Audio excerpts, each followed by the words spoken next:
മലമ്പാതയിൽ വെച്ച് ഭയങ്കരമായ ഒരു അപകടമുണ്ടായതുകൊണ്ട് മാത്രമാണ് ചുബാരിയെ ഞങ്ങൾക്ക് കിട്ടിയത്. അതല്ലെങ്കിൽ ആ ഒന്നാന്തരം കുതിരയെ കുട്ടികൾക്ക് വിട്ടുകൊടുക്കുന്ന കാര്യം സ്വപ്നത്തിൽ പോലും ആരും വിചാരിക്കുകയില്ല. ശീതകാലത്താണ് ഞങ്ങൾ അവനെ ആദ്യമായി കണ്ടത്. മുതിർന്നവരെല്ലാം അച്ഛൻ്റെ പിന്നാലെ ലായത്തിലെത്തി. അവർ അവിടെ നിന്ന് എന്തിനെപ്പറ്റിയോ തർക്കിക്കുകയും അവനെ ഒരു ടേപ്പ് കൊണ്ട് അളന്നു നോക്കുകയും ചെയ്തു. സുന്ദരക്കുട്ടൻ, ഇത്ര ഭംഗിയുള്ള കുതിരകളുണ്ടെന്ന് വിശ്വസിക്കാൻ പ്രയാസം. ചൂടുള്ള മുറിയിലേക്ക് തിരിച്ചു വന്നുകൊണ്ട് അവർ പറഞ്ഞു. അവരുടെ ദേഹം തണുത്തു വിറയ്ക്കുകയും കവിളുകൾ ചുവന്നു തുടുക്കുകയും ചെയ്തിരുന്നു. അവനെ കാണാൻ ഞങ്ങളും ലയത്തിലേക്ക് പോയി. ഒതുങ്ങിയ ദേഹവും നല്ല പൊക്കവുമുള്ള ആ കുതിര മഞ്ഞിൽ നിന്ന് തുള്ളുകയായിരുന്നു. അവനെ കെട്ടിയിട്ടിരുന്ന തൂണിൽ തല ഉരസുകയും കടിക്കുകയും ചെയ്തുകൊണ്ട് അവൻ നിലത്താഞ്ഞു ചവിട്ടി. അവൻ്റെ വയർ ഇരച്ചുകൊണ്ടിരുന്നു. ഞങ്ങൾ കുറെ കൂടി അടുത്തു ചെന്നു. അവൻ കൂടുതൽ ക്ഷോഭിച്ചു. ഞങ്ങളുടെ നേരെ കറുത്ത കണ്ണുരുട്ടി കാണിച്ചു. കുതിര തരക്കേടില്ല, പ്രമാണിത്ത് നടിച്ചുകൊണ്ട് സോനിയ അഭിപ്രായപ്പെട്ടു. പക്ഷേ അവൻ്റെ വയർ വല്ലാതെ ഇരയ്ക്കുന്നുണ്ട്. നിർത്താതെ ചാടുന്നതുകൊണ്ട് അവനെ ഒന്ന് തൊട്ടു നോക്കാൻ പോലും പറ്റുന്നില്ല. നിൽക്ക്, നോക്കട്ടെ എന്ന് ആഴമുള്ള ഒരു ശബ്ദത്തിൽ ഉറക്കെ വിളിച്ചു പറഞ്ഞുകൊണ്ട് അവൾ ധൈര്യമായി മുൻപോട്ട് ഒരു ചുവട് വെച്ചു. കുതിര മെല്ലെ ഒന്ന് ചിനച്ചിട്ട് സോനിയയുടെ തൊപ്പിയിൽ കടിച്ചു പിടിച്ച് അവളെ അങ്ങോട്ടും ഇങ്ങോട്ടും ഉലച്ചു. അയ്യോ, സോനിയെ കൊല്ലുന്നേ, നതാഷ വിളിച്ചു പറഞ്ഞു. യൂലിയെ ഉറക്കെ വിളിച്ചു കൂവുകയും കുതിരയുടെ നേരെ കൈവീശുകയും ചെയ്തുകൊണ്ടിരുന്നു. അവൻ അത്ഭുതത്തോടെ സോനിയയുടെ തൊപ്പിയിൽ നിന്ന് പിടിവിട്ടു. അവൾ പുറകോട്ട് വീണു. ഭ്രാന്തൻ കുതിര, അവനെ വല്ല ഭ്രാന്താശുപത്രിയിലും ആക്കുകയാണ് വേണ്ടത്, ദേഷ്യത്തോടെ സോനിയ പറഞ്ഞു. ആളുകളുടെ തലയിലല്ലേ അവൻ പിടികൂടുന്നത്. അവൾ വല്ലാതെ വിളറിയിരുന്നു. വേനൽക്കാലത്ത് അച്ഛൻ ചുബാരിയുടെ പുറത്ത് സവാരി ചെയ്യുമ്പോൾ അത് കാണാൻ ആളുകൾ വീട്ടിൽ നിന്ന് ഓടി പുറത്തെത്തും. ഗേറ്റുകളുടെ അടിയിലൂടെ ഇഴഞ്ഞു പുറത്തു കിടന്ന് പട്ടികൾ ചുബാറിയെ തടയാൻ നോക്കും. എന്നാൽ അവ എത്ര തന്നെ ശ്രമിച്ചിട്ടും ചുബാറിയുടെ വാലിൻ്റെ തുമ്പിൽ പോലും ഒന്ന് തൊടാൻ അവയ്ക്ക് കഴിഞ്ഞിട്ടില്ല. ദേഷ്യത്തോടെ കുരച്ചുകൊണ്ട് അവ ഓട്ടം നിർത്തും. ചുബാറിയോട് മത്സരിക്കാൻ കഴിവുള്ള കുതിരകളും ഉണ്ടായിരുന്നില്ല. ഇസി കൂൽ തടാകത്തിൻ്റെ കരയിലൂടെ പട്ടണത്തിൽ നിന്ന് ഞങ്ങളുടെ വീട് വരെയുള്ള 12 കിലോമീറ്റർ ദൂരം അവൻ ഒരേ വേഗത്തിൽ ഓടി വരുന്ന കാഴ്ച ആരെയും അത്ഭുതപ്പെടുത്തും. വീടിൻ്റെ മുൻപിൽ ഒരു പുൽത്തകടിയുണ്ടായിരുന്നു. ചുബാറി അതിനു ചുറ്റും ഓടി പൂമുഖത്തിന് മുന്നിൽ വന്നെന്ന് കഴുത്ത് നീട്ടിപ്പിടിച്ച് ഉറക്ക മുക്രയിടും. പിന്നീട് അവൻ്റെ ശ്വാസഗതി ക്രമത്തിലാകും. ഞങ്ങൾ ഒരു കഷ്ണം റൊട്ടിയോ ഒരു കട്ട പഞ്ചസാരയോ അവന് നീട്ടും. അവൻ ഞങ്ങളുടെ കയ്യിൽ നിന്ന് അത് വളരെ സൂക്ഷ്മതയോടെ ചുണ്ടുകൊണ്ട് കമ്മിയെടുക്കും. ഒരിക്കൽ പോലും അവൻ ഞങ്ങളുടെ കയ്യിൽ കടിച്ചിട്ടില്ല. അവൻ ശ്വാസം വിടുന്നത് നോക്കൂ, അഭിമാനത്തോടെ അച്ഛൻ പറയും. അവൻ്റെ ശ്വാസകോശങ്ങൾക്ക് നല്ല വലിപ്പമുണ്ടായിരിക്കണം. വാറിനടിയിൽ കൂടി കൈയിട്ട് അവൻ്റെ വയറിൻ്റെ അടിവശം തൊട്ടു നോക്കിയിട്ട് ഞങ്ങളത് ശരിവെക്കും. അതായിരുന്നു ഞങ്ങളുടെ ചുബാറി. വേനൽക്കാലത്തിൻ്റെ മധ്യത്തിലുള്ള ഒരു ദിവസം അച്ഛൻ അവന് ജീനി കെട്ടി. കുറേ ആഹാര സാധനങ്ങളുമായി മലമുകളിലൂടെ അദ്ദേഹം വെർണിയിലേക്ക് സവാരി ചെയ്തു. അൽമ അത്തായുടെ അന്നത്തെ പേർ അതായിരുന്നു. വനം സൂക്ഷിപ്പുകാരുടെ ജില്ലാ സമ്മേളനത്തിൽ പങ്കെടുക്കാനാണ് അദ്ദേഹം അങ്ങോട്ട് പോയത്. ഏകദേശം ഒരു മാസം കഴിഞ്ഞിട്ടും അച്ഛൻ തിരിച്ചു വന്നില്ല. ഒരു രാത്രി ഇടിവെട്ടുന്ന ശബ്ദം കേട്ട് ഞാൻ ഉണർന്നു. കാറ്റും മഴയും ജനാലകളിൽ ആഞ്ഞടിച്ചുകൊണ്ടിരുന്നു. തലയ്ക്ക് മുകളിൽ ഇടിവെട്ടി. മുറിയിൽ മിന്നൽ പിണറുകൾ തത്തിക്കളിച്ചു. കിടക്കയിൽ വെച്ച് ഇടിവെട്ടേറ്റ് ആളുകൾ മരിക്കാറുണ്ടോ എന്ന് ഞാൻ അത്ഭുതപ്പെടുകയായിരുന്നു. കൊടുങ്കാറ്റ് ഒരു നിമിഷത്തേക്ക് നിശബ്ദമായി. ആ സമയത്ത് അടുത്ത മുറിയിൽ അച്ഛൻ്റെ ശബ്ദം കേട്ടു. ഞങ്ങൾ ചാടി എണീറ്റ് കമ്പിളി പുതച്ചുകൊണ്ട് അങ്ങോട്ടോടി. തറയിൽ നനഞ്ഞ വസ്ത്രങ്ങൾ കിടപ്പുണ്ട്. അച്ഛൻ ഉണങ്ങിയ വസ്ത്രങ്ങൾ ധരിച്ച് സമോവാറിൻ്റെ അടുത്തിരുന്ന് ചൂട് ചായ കുടിക്കുകയായിരുന്നു. അച്ഛൻ ആകെ ചുവന്നിരിക്കുന്നു. അഭിവാദ്യം ചെയ്ത ശേഷം ഞങ്ങൾ പറഞ്ഞു, വെയിലേറ്റത് കൊണ്ടാണോ? അല്ല. പറഞ്ഞിരുന്ന മറന്നുപോയോ? മിഠായി കൊണ്ടുവന്നില്ലേ? ഇല്ല. അതെന്താ? കൊണ്ടുവന്നില്ല, അത്ര തന്നെ. പകരം വേറെ വല്ലതും കൊണ്ടുവന്നിട്ടുണ്ടോ? ഇല്ല, ഒന്നും കൊണ്ടുവന്നിട്ടില്ല. ഞങ്ങൾ പരസ്പരം നോക്കി. അതെന്താ? കൊണ്ടുവരാമെന്ന് അച്ഛൻ പറഞ്ഞതാണല്ലോ. അച്ഛൻ കൈകൊണ്ട് നെറ്റിയുടെ ഇരുവശവും അമർത്തി. അദ്ദേഹത്തിൻ്റെ മുഖം വേദന കൊണ്ട് പിടയുന്നത് പോലെ തോന്നി. തണുപ്പേറ്റതുപോലെ അദ്ദേഹം വിറയ്ക്കുന്നുണ്ടായിരുന്നു. ഇവരെ അപ്പുറത്തേക്ക് കൊണ്ടുപോകൂ, അച്ഛൻ അമ്മയോട് പറഞ്ഞു. എൻ്റെ തല പൊളിയുന്നു. അപ്പോഴാണ് കിന്നാരത്തിന് വന്നിരിക്കുന്നത്. അച്ഛൻ മറന്നതല്ല, എല്ലാം വാങ്ങിച്ചിരുന്നു. വഴിക്ക് ഒരു അപകടം പറ്റിയില്ലായിരുന്നെങ്കിൽ എല്ലാം നിങ്ങൾക്ക് കിട്ടിയേനെ. അച്ഛനെ ശല്യപ്പെടുത്താതെ മറ്റേ മുറിയിലേക്ക് പൊക്കോളൂ. അച്ഛൻ ജീവനോടെ തിരിച്ചു വന്നത് തന്നെ ഭാഗ്യം. അമ്മ ഞങ്ങളെ ധൃതിയിൽ മുറിയിൽ നിന്ന് പുറത്താക്കി കതകടച്ചു. എന്താണ് ഉണ്ടായതെന്ന് ഞങ്ങൾക്ക് മനസ്സിലായില്ല. മലമുകളിൽ വെച്ച് മിഠായികൾക്ക് എന്തപകടം പറ്റാനാണ്? മഴ പെയ്തപ്പോൾ നനഞ്ഞു കുതിർന്ന് അലിഞ്ഞു പോയതായിരിക്കും, നതാഷ പറഞ്ഞു. അതായിരിക്കില്ല. നിങ്ങൾ എത്ര പുസ്തകം വായിച്ചിട്ടുണ്ട്, എന്നിട്ടും മലകളുടെ ഇടയിൽ ആളുകൾക്ക് വഴിതെറ്റാറുണ്ടെന്ന് അറിയില്ലേ? സോനിയ അവജ്ഞയോടെ തോൾ കുലുക്കിക്കൊണ്ട് സാഹസങ്ങളുടെ ലോകം എന്ന പുസ്തകം അവിടെ തന്നെയുണ്ടോ എന്നറിയാൻ തലേണയുടെ അടിയിൽ തപ്പി നോക്കി. വഴിതെറ്റുകയും വിശക്കുകയും ചെയ്യുമ്പോൾ ആളുകൾ എന്തും ചെയ്യും, ആരോ പറഞ്ഞു. വിശപ്പ് സഹിക്കാൻ കഴിയാതെ അച്ഛൻ മിഠായി എടുത്ത് തിന്നു കാണും. എനിക്കതിൽ സന്തോഷമേ ഉള്ളൂ. ഞങ്ങളെല്ലാവരും കിടന്നുറങ്ങി. കൊടുങ്കാറ്റിൻ്റെ പിറ്റേന്ന് തെളിഞ്ഞ ദിവസമായിരുന്നു. മരങ്ങളുടെ മുകളിലേക്ക് പ്രകാശം ചൊരിഞ്ഞുകൊണ്ട് സൂര്യൻ ഉദിച്ചു. എങ്കിലും മണ്ണ് നനവുള്ളതും തണുത്തതുമായിരുന്നു. ഞങ്ങൾ പുറത്തിറങ്ങി ലായത്തിലേക്ക് നടന്നു. ഇതെന്തൊരത്ഭുതം, സോനിയ പറഞ്ഞു. ഇവിടെ വേറൊരുത്തൻ നിൽക്കുന്നു, വലിയ ഭംഗിയില്ലാത്ത ഒരുവൻ. നമ്മളുടെ ചുബാറിയേക്കാൾ മോശപ്പെട്ടവനോ? നല്ല ചോദ്യം.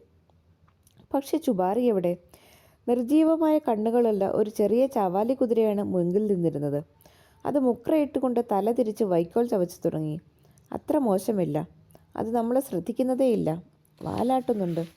അതിൻ്റെ കണ്ണ് കണ്ടില്ലേ, എത്ര വിചിത്രമായിരിക്കുന്നു, സോനിയ പറഞ്ഞു. അത്തരം കണ്ണ് കുതിരകൾക്കുള്ളത് നല്ല ലക്ഷണമാണോ ചീത്ത ലക്ഷണമാണോ എന്ന് ഞങ്ങൾക്ക് അറിയില്ലായിരുന്നു. ഞങ്ങൾ പുതിയ കുതിരയെപ്പറ്റി സംസാരിച്ചുകൊണ്ട് നിൽക്കുമ്പോൾ കിർഗീസുകാരനായൊരു വൃദ്ധൻ അവിടെ എത്തി. സുഖമാണോ കുട്ടികളെ? ഇത് ആരുടെ കുതിരയാണ്? നിങ്ങളുടേതാണോ? എൻ്റേതാണ്. നിങ്ങൾക്കതിനെ ഇഷ്ടമായോ? കൊള്ളാം, തരക്കേടില്ല. പക്ഷെ ഞങ്ങൾക്കറിയേണ്ടത് അതല്ല. ഞങ്ങളുടെ ചുബാറി എവിടെ പോയി? ചുബാറിയോ? ചൂളമടിക്കുകയും കൈവീശുകയും ചെയ്തിട്ട് അയാൾ പറഞ്ഞു. ഓ, അവനോ? അവൻ ചത്തുപോയി. അന്ന് അതിരാവിലെ മുതൽ തോട്ടത്തിൻ്റെ വാതിൽ തുറക്കുകയും അടയ്ക്കുകയും ചെയ്തുകൊണ്ടിരുന്നു. രാത്രിയിൽ അച്ഛൻ മടങ്ങിയെത്തിയ വിവരം ഗ്രാമവാസികൾ എല്ലാവരും അറിഞ്ഞു. പുതിയ വർത്തമാനങ്ങൾ അറിയാൻ അവർ വീട്ടിലേക്ക് വന്നുകൊണ്ടിരുന്നു. അച്ഛന് നല്ല സുഖമില്ലായിരുന്നു. തണുപ്പടിച്ചതാണ്. തടിച്ച ആട്ടിൻകോൽ തോട്ടുകൾ പുതച്ചു കടന്നുകൊണ്ട് അദ്ദേഹം നിർത്താതെ സംസാരിച്ചു. ഭയങ്കരമായ കൊയ്നാർക്ക മലമ്പാത കടന്ന് താൻ വന്നതെങ്ങനെയെന്ന് അദ്ദേഹം എല്ലാവർക്കും വിവരിച്ചു കൊടുത്തു. ഓരോ വാക്യം ശ്രദ്ധിച്ചുകൊണ്ട് ഞങ്ങളൊരു മൂലയിലിരുന്നിരുന്നു. എന്നിട്ടും ഏറ്റവും പ്രധാനപ്പെട്ടതെന്ന് ഞങ്ങൾ വിചാരിച്ച കാര്യം മാത്രം അറിയാൻ കഴിഞ്ഞില്ല. ചുബാറിക്ക് എന്തു പറ്റിയതാണ്? അച്ഛൻ കഥയുടെ പകുതി പറഞ്ഞു കഴിയുമ്പോഴേക്കും പുതിയ ആളുകൾ വന്നു കയറും. ആദ്യം മുതലേ തുടങ്ങാൻ അവർ നിർബന്ധിക്കും. അച്ഛൻ ആദ്യം മുതൽ വീണ്ടും പറഞ്ഞു തുടങ്ങും. ഓരോ തവണയും അച്ഛൻ്റെ ശബ്ദം കൂടുതൽ ഉറക്കെയായി തുടങ്ങി. അദ്ദേഹം വല്ലാതെ ക്ഷോഭിക്കുകയും സംഭവങ്ങൾ കൂട്ടിക്കുഴയ്ക്കുകയും ചെയ്തു. ഹേയ്, അദ്ദേഹം പിച്ചും പേയും പറയുകയാണല്ലോ, ഒരാൾ ഉറക്കെ പറഞ്ഞു. അദ്ദേഹത്തെ നന്നായി പുതപ്പിച്ച് കുറച്ച് ആസ്പിരിൻ കൊടുക്കൂ. ഡോക്ടറെ വിളിച്ചുകൊണ്ടുവരാൻ ഞങ്ങളെ നിയോഗിച്ചു. ആസ്പത്രി അടുത്തു തന്നെയായിരുന്നു. ഞങ്ങൾ വഴി മുഴുവൻ ഓടി അവിടെ എത്തി ഡോക്ടറെ കണ്ടുപിടിച്ച വിവരം പറഞ്ഞു. ഞങ്ങൾ വല്ലാതെ പരിഭ്രമിച്ചിരുന്നു. വളരെ അത്യാവശ്യമാണ്, ഞങ്ങൾ വിളിച്ചു പറഞ്ഞു. ഉടൻ തന്നെ തിരിച്ചു പോരുകയും ചെയ്തു. തിരിച്ചും ഞങ്ങൾ ഓടിയാണ് പോന്നത്. കാരണം ഞങ്ങൾ എത്തും മുമ്പ് അച്ഛൻ കഥയുടെ ബാക്കി ഭാഗം പറയുമോ എന്ന് ഞങ്ങൾ ഭയന്നു. ഓടിക്കിതച്ച് മുറിയിലെത്തിയ ഉടൻ ഞങ്ങൾ പറഞ്ഞു. ഉടൻ തന്നെ വരാമെന്ന് ഡോക്ടർ പറഞ്ഞു. മിണ്ടരുതെന്ന് അമ്മ ആംഗ്യം കാട്ടി. അച്ഛൻ കിടക്കയിൽ തലയിട്ടുരുട്ടിക്കൊണ്ട് വളരെ വേഗത്തിൽ സംസാരിച്ചു തുടങ്ങി. അവൻ ചാടുന്നത് നിങ്ങൾ കാണേണ്ടിയിരുന്നു. എന്തൊരു ചാട്ടമായിരുന്നു! എല്ലാം നഷ്ടപ്പെട്ടു.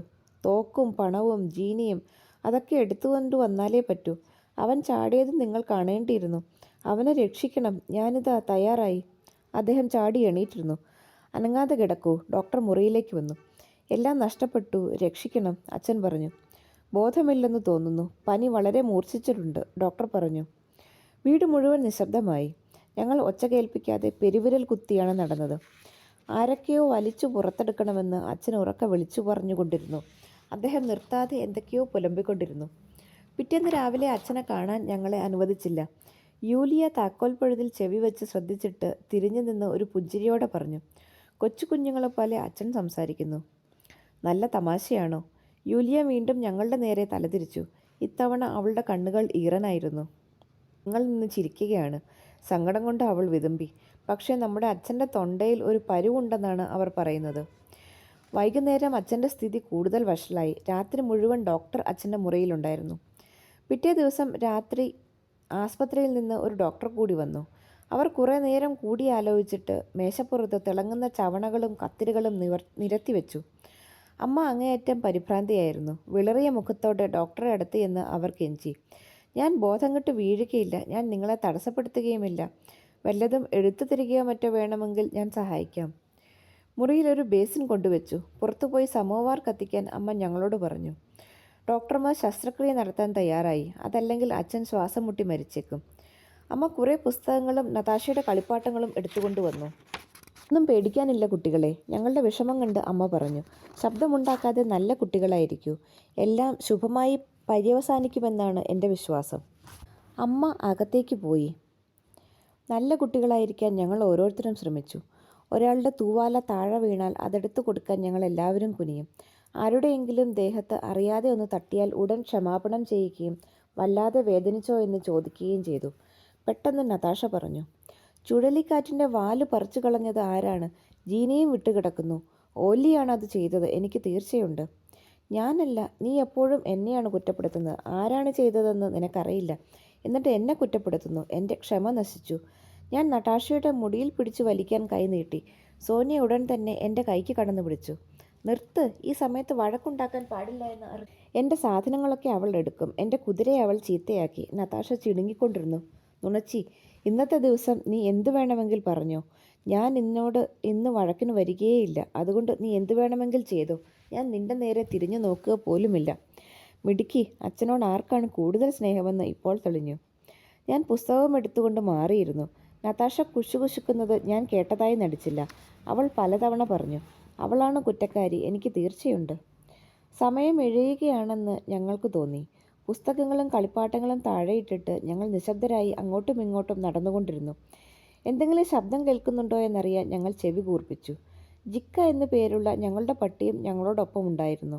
ഞങ്ങളെപ്പോലെ തന്നെ ജിക്കയും ദുഃഖിതയും പരിഭ്രാന്തയുമായിരുന്നു. എന്തോ കുഴപ്പമുണ്ടെന്ന് അവൾക്ക് മനസ്സിലായി. അതെന്താണെന്ന് ചോദിക്കുന്ന മാതിരി അപേക്ഷാഭാവത്തിൽ ജിക്ക ഞങ്ങളുടെ കണ്ണുകളിലേക്ക് നോക്കി. പൊയ്ക്കോ, നിന്നെ കളിപ്പിക്കാൻ ഇന്നിവിടെ ആർക്കും സമയമില്ല, ഞങ്ങൾ അവളെ നോക്കി പറഞ്ഞു. താൻ കാരണം എന്തോ കുഴപ്പം പറ്റിയിട്ടുണ്ടെന്ന് ജിക്ക തീരുമാനിച്ചു. സ്വയം ശിക്ഷിച്ച് ഞങ്ങളുടെ അനുകമ്പയും സ്നേഹവും വീണ്ടും നേടാൻ അവൾ ശ്രമിച്ചുകൊണ്ടിരുന്നു. പൂമുഖത്തിൻ്റെ ഒരു കോണിലുള്ള വാതിലിൻ്റെ പിന്നിൽ ചെന്ന് നിന്ന് അവൾ തല താഴ്ത്തിയിരുന്നു.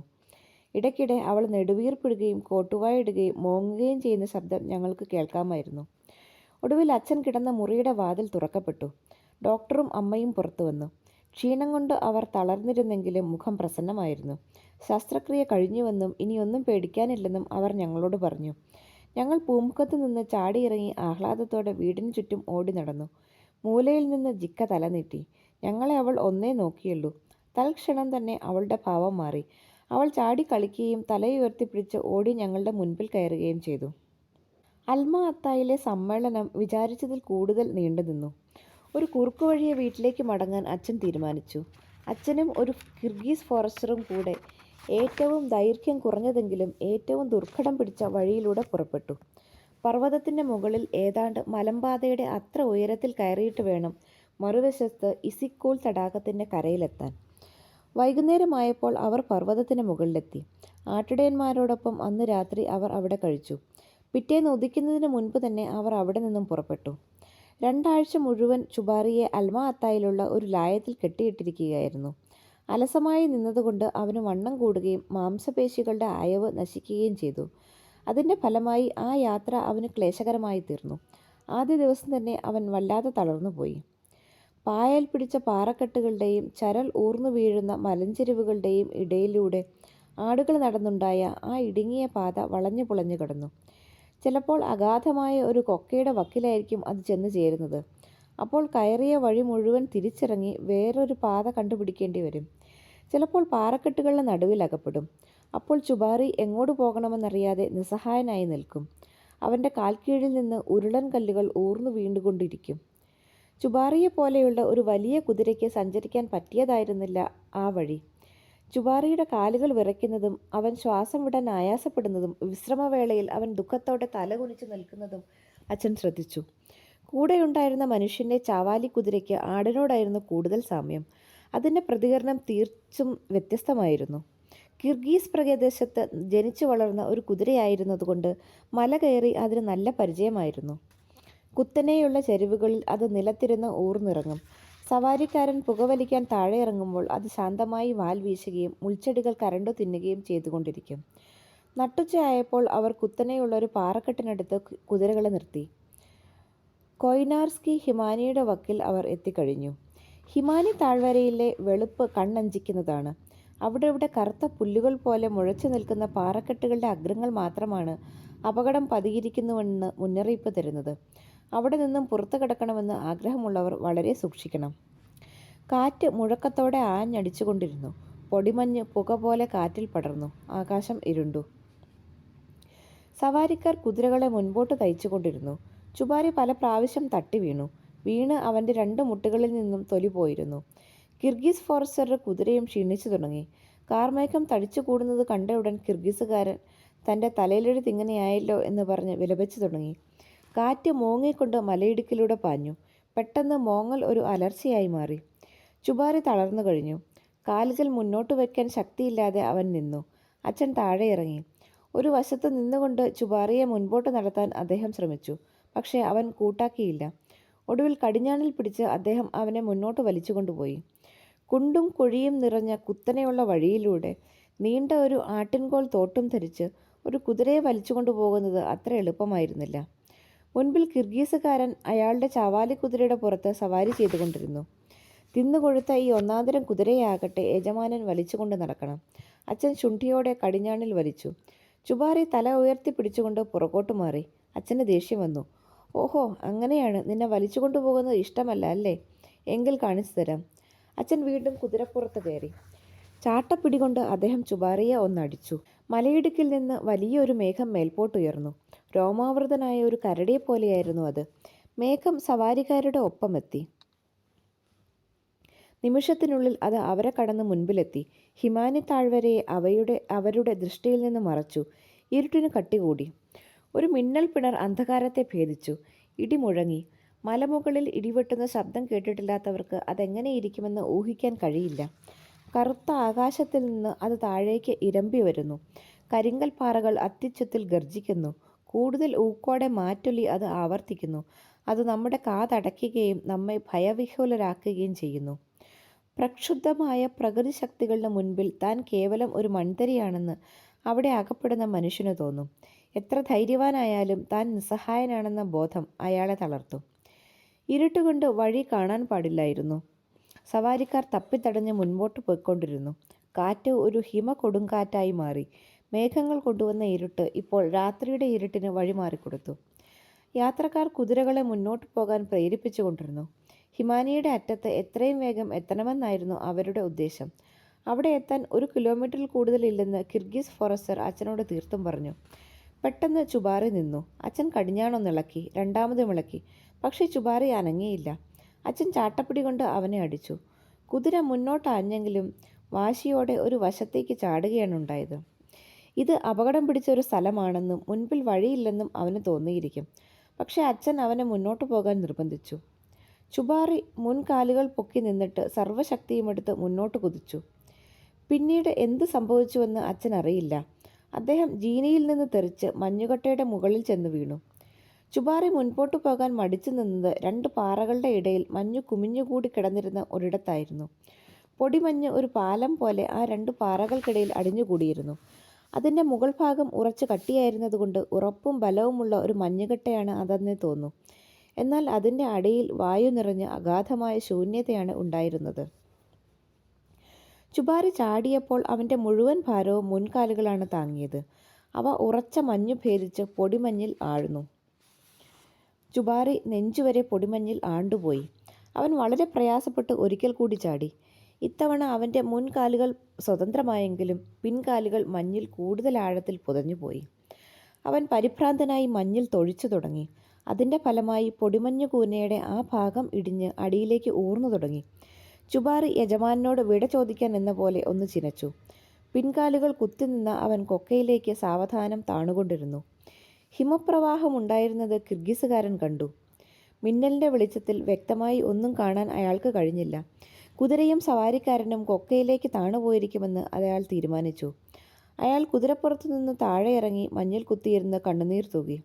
തൻ്റെ കുതിര സ്വയം മുന്നോട്ടു പോകുന്നത് കണ്ടില്ലായിരുന്നുവെങ്കിൽ അയാൾ ആ പാറക്കെട്ടിൻ്റെ അറ്റത്തിരുന്ന് എത്ര നേരം കരയുമായിരുന്നെന്ന് നിശ്ചയമില്ല.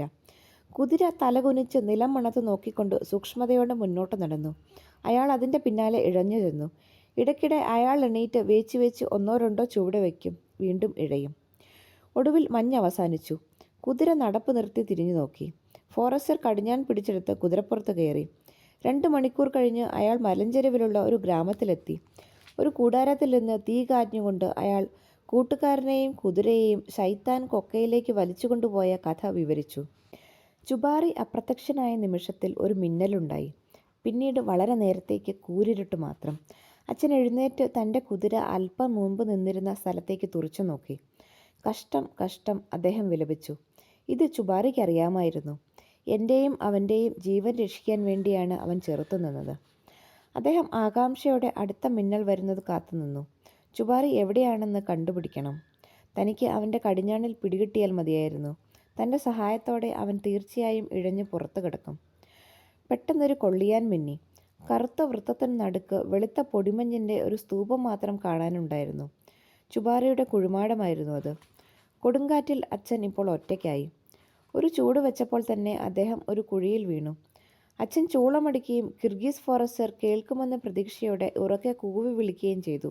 ഹോ ഹോ ഹോ. പ്രത്യുത്തരം ഉണ്ടോ എന്ന് അദ്ദേഹം ശ്രദ്ധിച്ചു. കാറ്റിൻ്റെ ഇരമ്പൽ അത്യുഗ്രമായിരുന്നു. വിളിച്ചിട്ട് കാര്യമില്ല. തൊട്ടടുത്തുണ്ടെങ്കിൽ പോലും ഞാൻ വിളിക്കുന്നത് അയാൾക്ക് കേൾക്കാൻ കഴിയുകയില്ല. അച്ഛന് വല്ലാത്ത കുളിര് തോന്നി. രോമത്തൊപ്പി ചെവികൾ മൂടത്തക്കവണ്ണം കുറെ കൂടി വലിച്ചിട്ടു. അദ്ദേഹത്തിൻ്റെ കൈകൾ മരവിച്ചിരുന്നു. ആട്ടിൻതോൽ കോട്ടുകൊണ്ട് ആകെ മൂടി പുതച്ച് മഞ്ഞിൽ കിടന്ന് ഉറങ്ങാൻ അദ്ദേഹത്തിന് കലശലായ ആഗ്രഹമുണ്ടായി. എന്നാൽ അതിന് വഴങ്ങാതെ അദ്ദേഹം നടന്നുകൊണ്ടിരുന്നു. ഉറങ്ങിപ്പോവാതിരിക്കാൻ അച്ഛൻ തന്നോട് തന്നെ ഉറക്കെ സംസാരിച്ചു കൊണ്ടിരുന്നു. അദ്ദേഹം കാൽ തട്ടി വീഴുകയും മഞ്ഞൊലിപ്പിൽ അകപ്പെട്ടു പോവുകയും ചെയ്തു. എങ്കിലും അദ്ദേഹം എണീറ്റ് മുൻപോട്ട് പൊയ്ക്കൊണ്ടിരുന്നു. താൻ എങ്ങോട്ടാണ് പോകുന്നതെന്ന് അദ്ദേഹത്തിന് തന്നെ നിശ്ചയമില്ലായിരുന്നു. നീണ്ട ആട്ടിൻതോൽ കോട്ടിൻ്റെ വക്കിൽ പല പ്രാവശ്യം കാൽ തട്ടി. അദ്ദേഹം വളരെ വേഗം തളർന്നു. കിതയ്ക്കുകയും വിയർപ്പിൽ കുളിക്കുകയും ചെയ്തു. ഒരു പാറക്കൂട്ടത്തിനടുത്തെത്തിയപ്പോൾ അദ്ദേഹം വിശ്രമിക്കാനും പുകവലിക്കാനുമായി അവിടെ ഇരുന്നു. എന്നാൽ പുകയിലെയും പൈപ്പും ജീനിസഞ്ചിയിലായിരുന്നു. കുതിരയോ? ജ്വരഭ്രാന്തി കൊണ്ട് എനിക്കിങ്ങനെയെല്ലാം തോന്നുന്നതായിരിക്കും. ഇത് വെറും ഒരു ദുസ്വപ്നമല്ലെന്ന് ആരറിഞ്ഞു? ചുബാറി എൻ്റെ ജീവൻ രക്ഷിച്ചു. അവനെ ഉപേക്ഷിക്കാൻ പാടില്ല. നൈരാശ്യം കൊണ്ട് അദ്ദേഹം തലയിലടിച്ചു. പിന്നീട് കുറെ മഞ്ഞ് വാരിയെടുത്ത് വായിലിട്ട് ചവച്ചിറക്കിയിട്ട് അദ്ദേഹം എണീറ്റു. അദ്ദേഹത്തിൻ്റെ മുഖം ചുട്ടുപൊള്ളി. തലയ്ക്ക് കനമില്ലെന്ന് തോന്നി. കാലുകൾ വേദനിച്ചു. ഒടുവിൽ നേരം വെളുത്തു. മലമുകളിൽ സൂര്യൻ തെളിഞ്ഞു പ്രകാശിച്ചെങ്കിലും ഹിമാലയയിൽ നിന്നുള്ള കാറ്റിന് മജ്ജയെ മരവിപ്പിക്കുന്ന തണുപ്പായിരുന്നു. നീലാഭമായ ആകാശത്തിനു കീഴിൽ തീജ്വാലയുടെ നിറമുള്ള പോപ്പി പുഷ്പങ്ങൾ പൊട്ടിവിരിഞ്ഞു. 2 കിർഗീസ് സവാരിക്കാർ കുതിരപ്പുറത്ത് നിന്നിറങ്ങി പാറപ്പുറത്ത് ഉറങ്ങിക്കിടന്നിരുന്ന ഒരു മനുഷ്യൻ്റെ നേർക്ക് കുനിഞ്ഞു. ഇതാരാണ്? എവിടുന്ന് വന്നതാണ്? ഇയാളുടെ തോക്കും കുതിരയും എവിടെ പോയി എന്നെല്ലാം അവർ അത്ഭുതപ്പെട്ടു. എന്നാൽ അന്നാട്ടുകാരുടെ പാരമ്പര്യമനുസരിച്ച് അവർ തങ്ങളുടെ വികാരങ്ങൾ പുറത്തു കാട്ടിയില്ല. അവർ അവിടെ ഇരുന്ന് കുറച്ച് പുകയില പുറത്തെടുത്തു. ഇരുവരും കുറേശ്ശെ പുകയില വായിലിട്ടിട്ട് പരസ്പരം നോക്കി. പ്രായപൂർത്തിയായ ഒരു മനുഷ്യൻ ക്ഷമയില്ലാത്തവനെ പോലെ പെരുമാറുകയോ ജിജ്ഞാസ പുറത്തു കാട്ടുകയോ ചെയ്യാൻ പാടില്ല. അതുകൊണ്ട് അവർ പുകയില ചവയ്ക്കുകയും ഇടയ്ക്കിടെ തുപ്പുകയും ചെയ്തുകൊണ്ട് ചിന്താമഗ്നരായി ഇരുന്നതേയുള്ളൂ. താമസിയാതെ മൂന്നാമതൊരാൾ കുതിരപ്പുറത്ത് ആവഴി വന്നു. നല്ല പൊക്കമുള്ള മെല്ലിച്ച ഒരു വൃദ്ധനായിരുന്നു അത്. അയാൾ തലേരാത്രി ചിലവഴിച്ചത് മലഞ്ചെരുവിലുള്ള ഗ്രാമത്തിലായിരുന്നു. കിർഗീസ് ഫോറസ്റ്റർ പറഞ്ഞ കഥ അയാൾ കേട്ടിരുന്നു. ഇത് ആ ഫോറസ്റ്ററാണല്ലോ, അയാൾ പറഞ്ഞു. ജീവനോടെ പുറത്തു കടക്കാൻ ഇദ്ദേഹത്തിന് കഴിഞ്ഞുവെന്നർത്ഥം. ഇദ്ദേഹത്തിൻ്റെ ശവം കണ്ടെടുക്കാനായി ഗ്രാമീണർ മലയിടുക്കിലേക്ക് പോകാൻ തയ്യാറാകുകയാണ്. എണീക്കൂ, വെയിലത്ത് കിടന്നുറങ്ങരുത്. വളരെ പ്രയാസപ്പെട്ട് അച്ഛൻ കണ്ണു തുറന്നു. എന്തൊരു തലവേദന! ചെവിക്കുള്ളിൽ എന്തോ മോങ്ങിക്കൊണ്ടിരിക്കുന്നു. മുന്നിൽ നിൽക്കുന്ന 3 പേരെ സ്വപ്നത്തിലെന്ന പോലെ നോക്കിയിട്ട് അച്ഛൻ വീണ്ടും കണ്ണടച്ചു.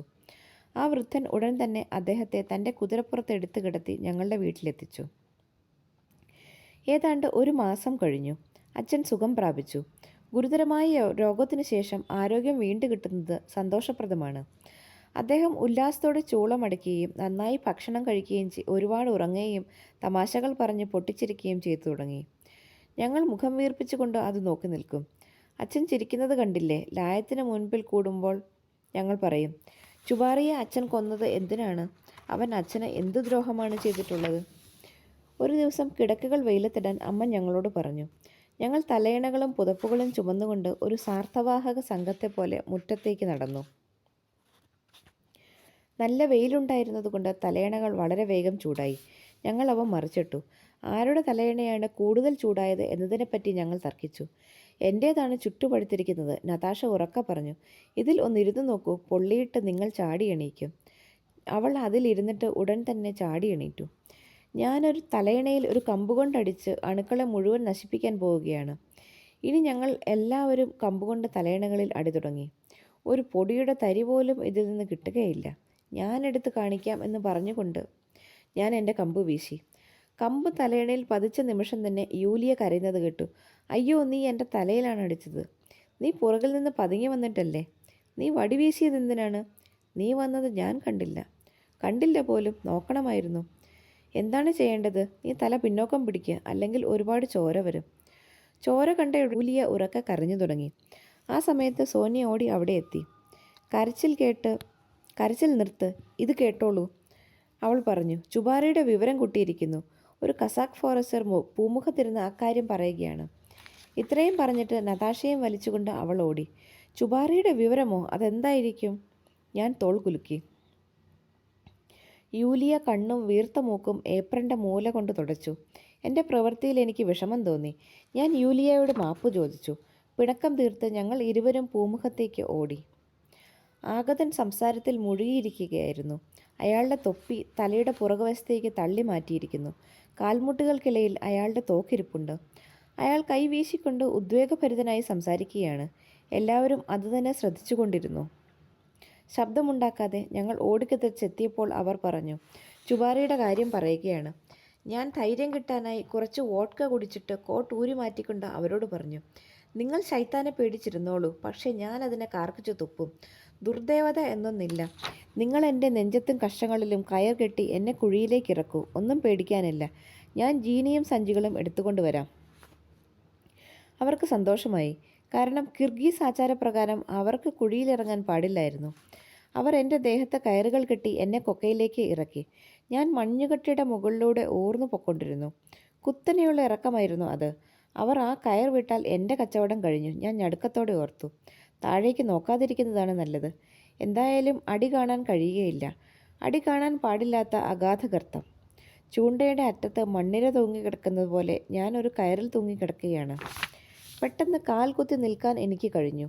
ഉന്തി നിൽക്കുന്ന വലിയ ഒരു മഞ്ഞുകട്ടയുടെ പുറത്താണ് ഞാൻ നിന്നത്. ഞാൻ ചുറ്റും നോക്കി. ആരോ മുക്രയിടുന്നത് കേട്ടതായി എനിക്ക് തോന്നി. അപ്പോഴാണ് അവനെ കണ്ടത്.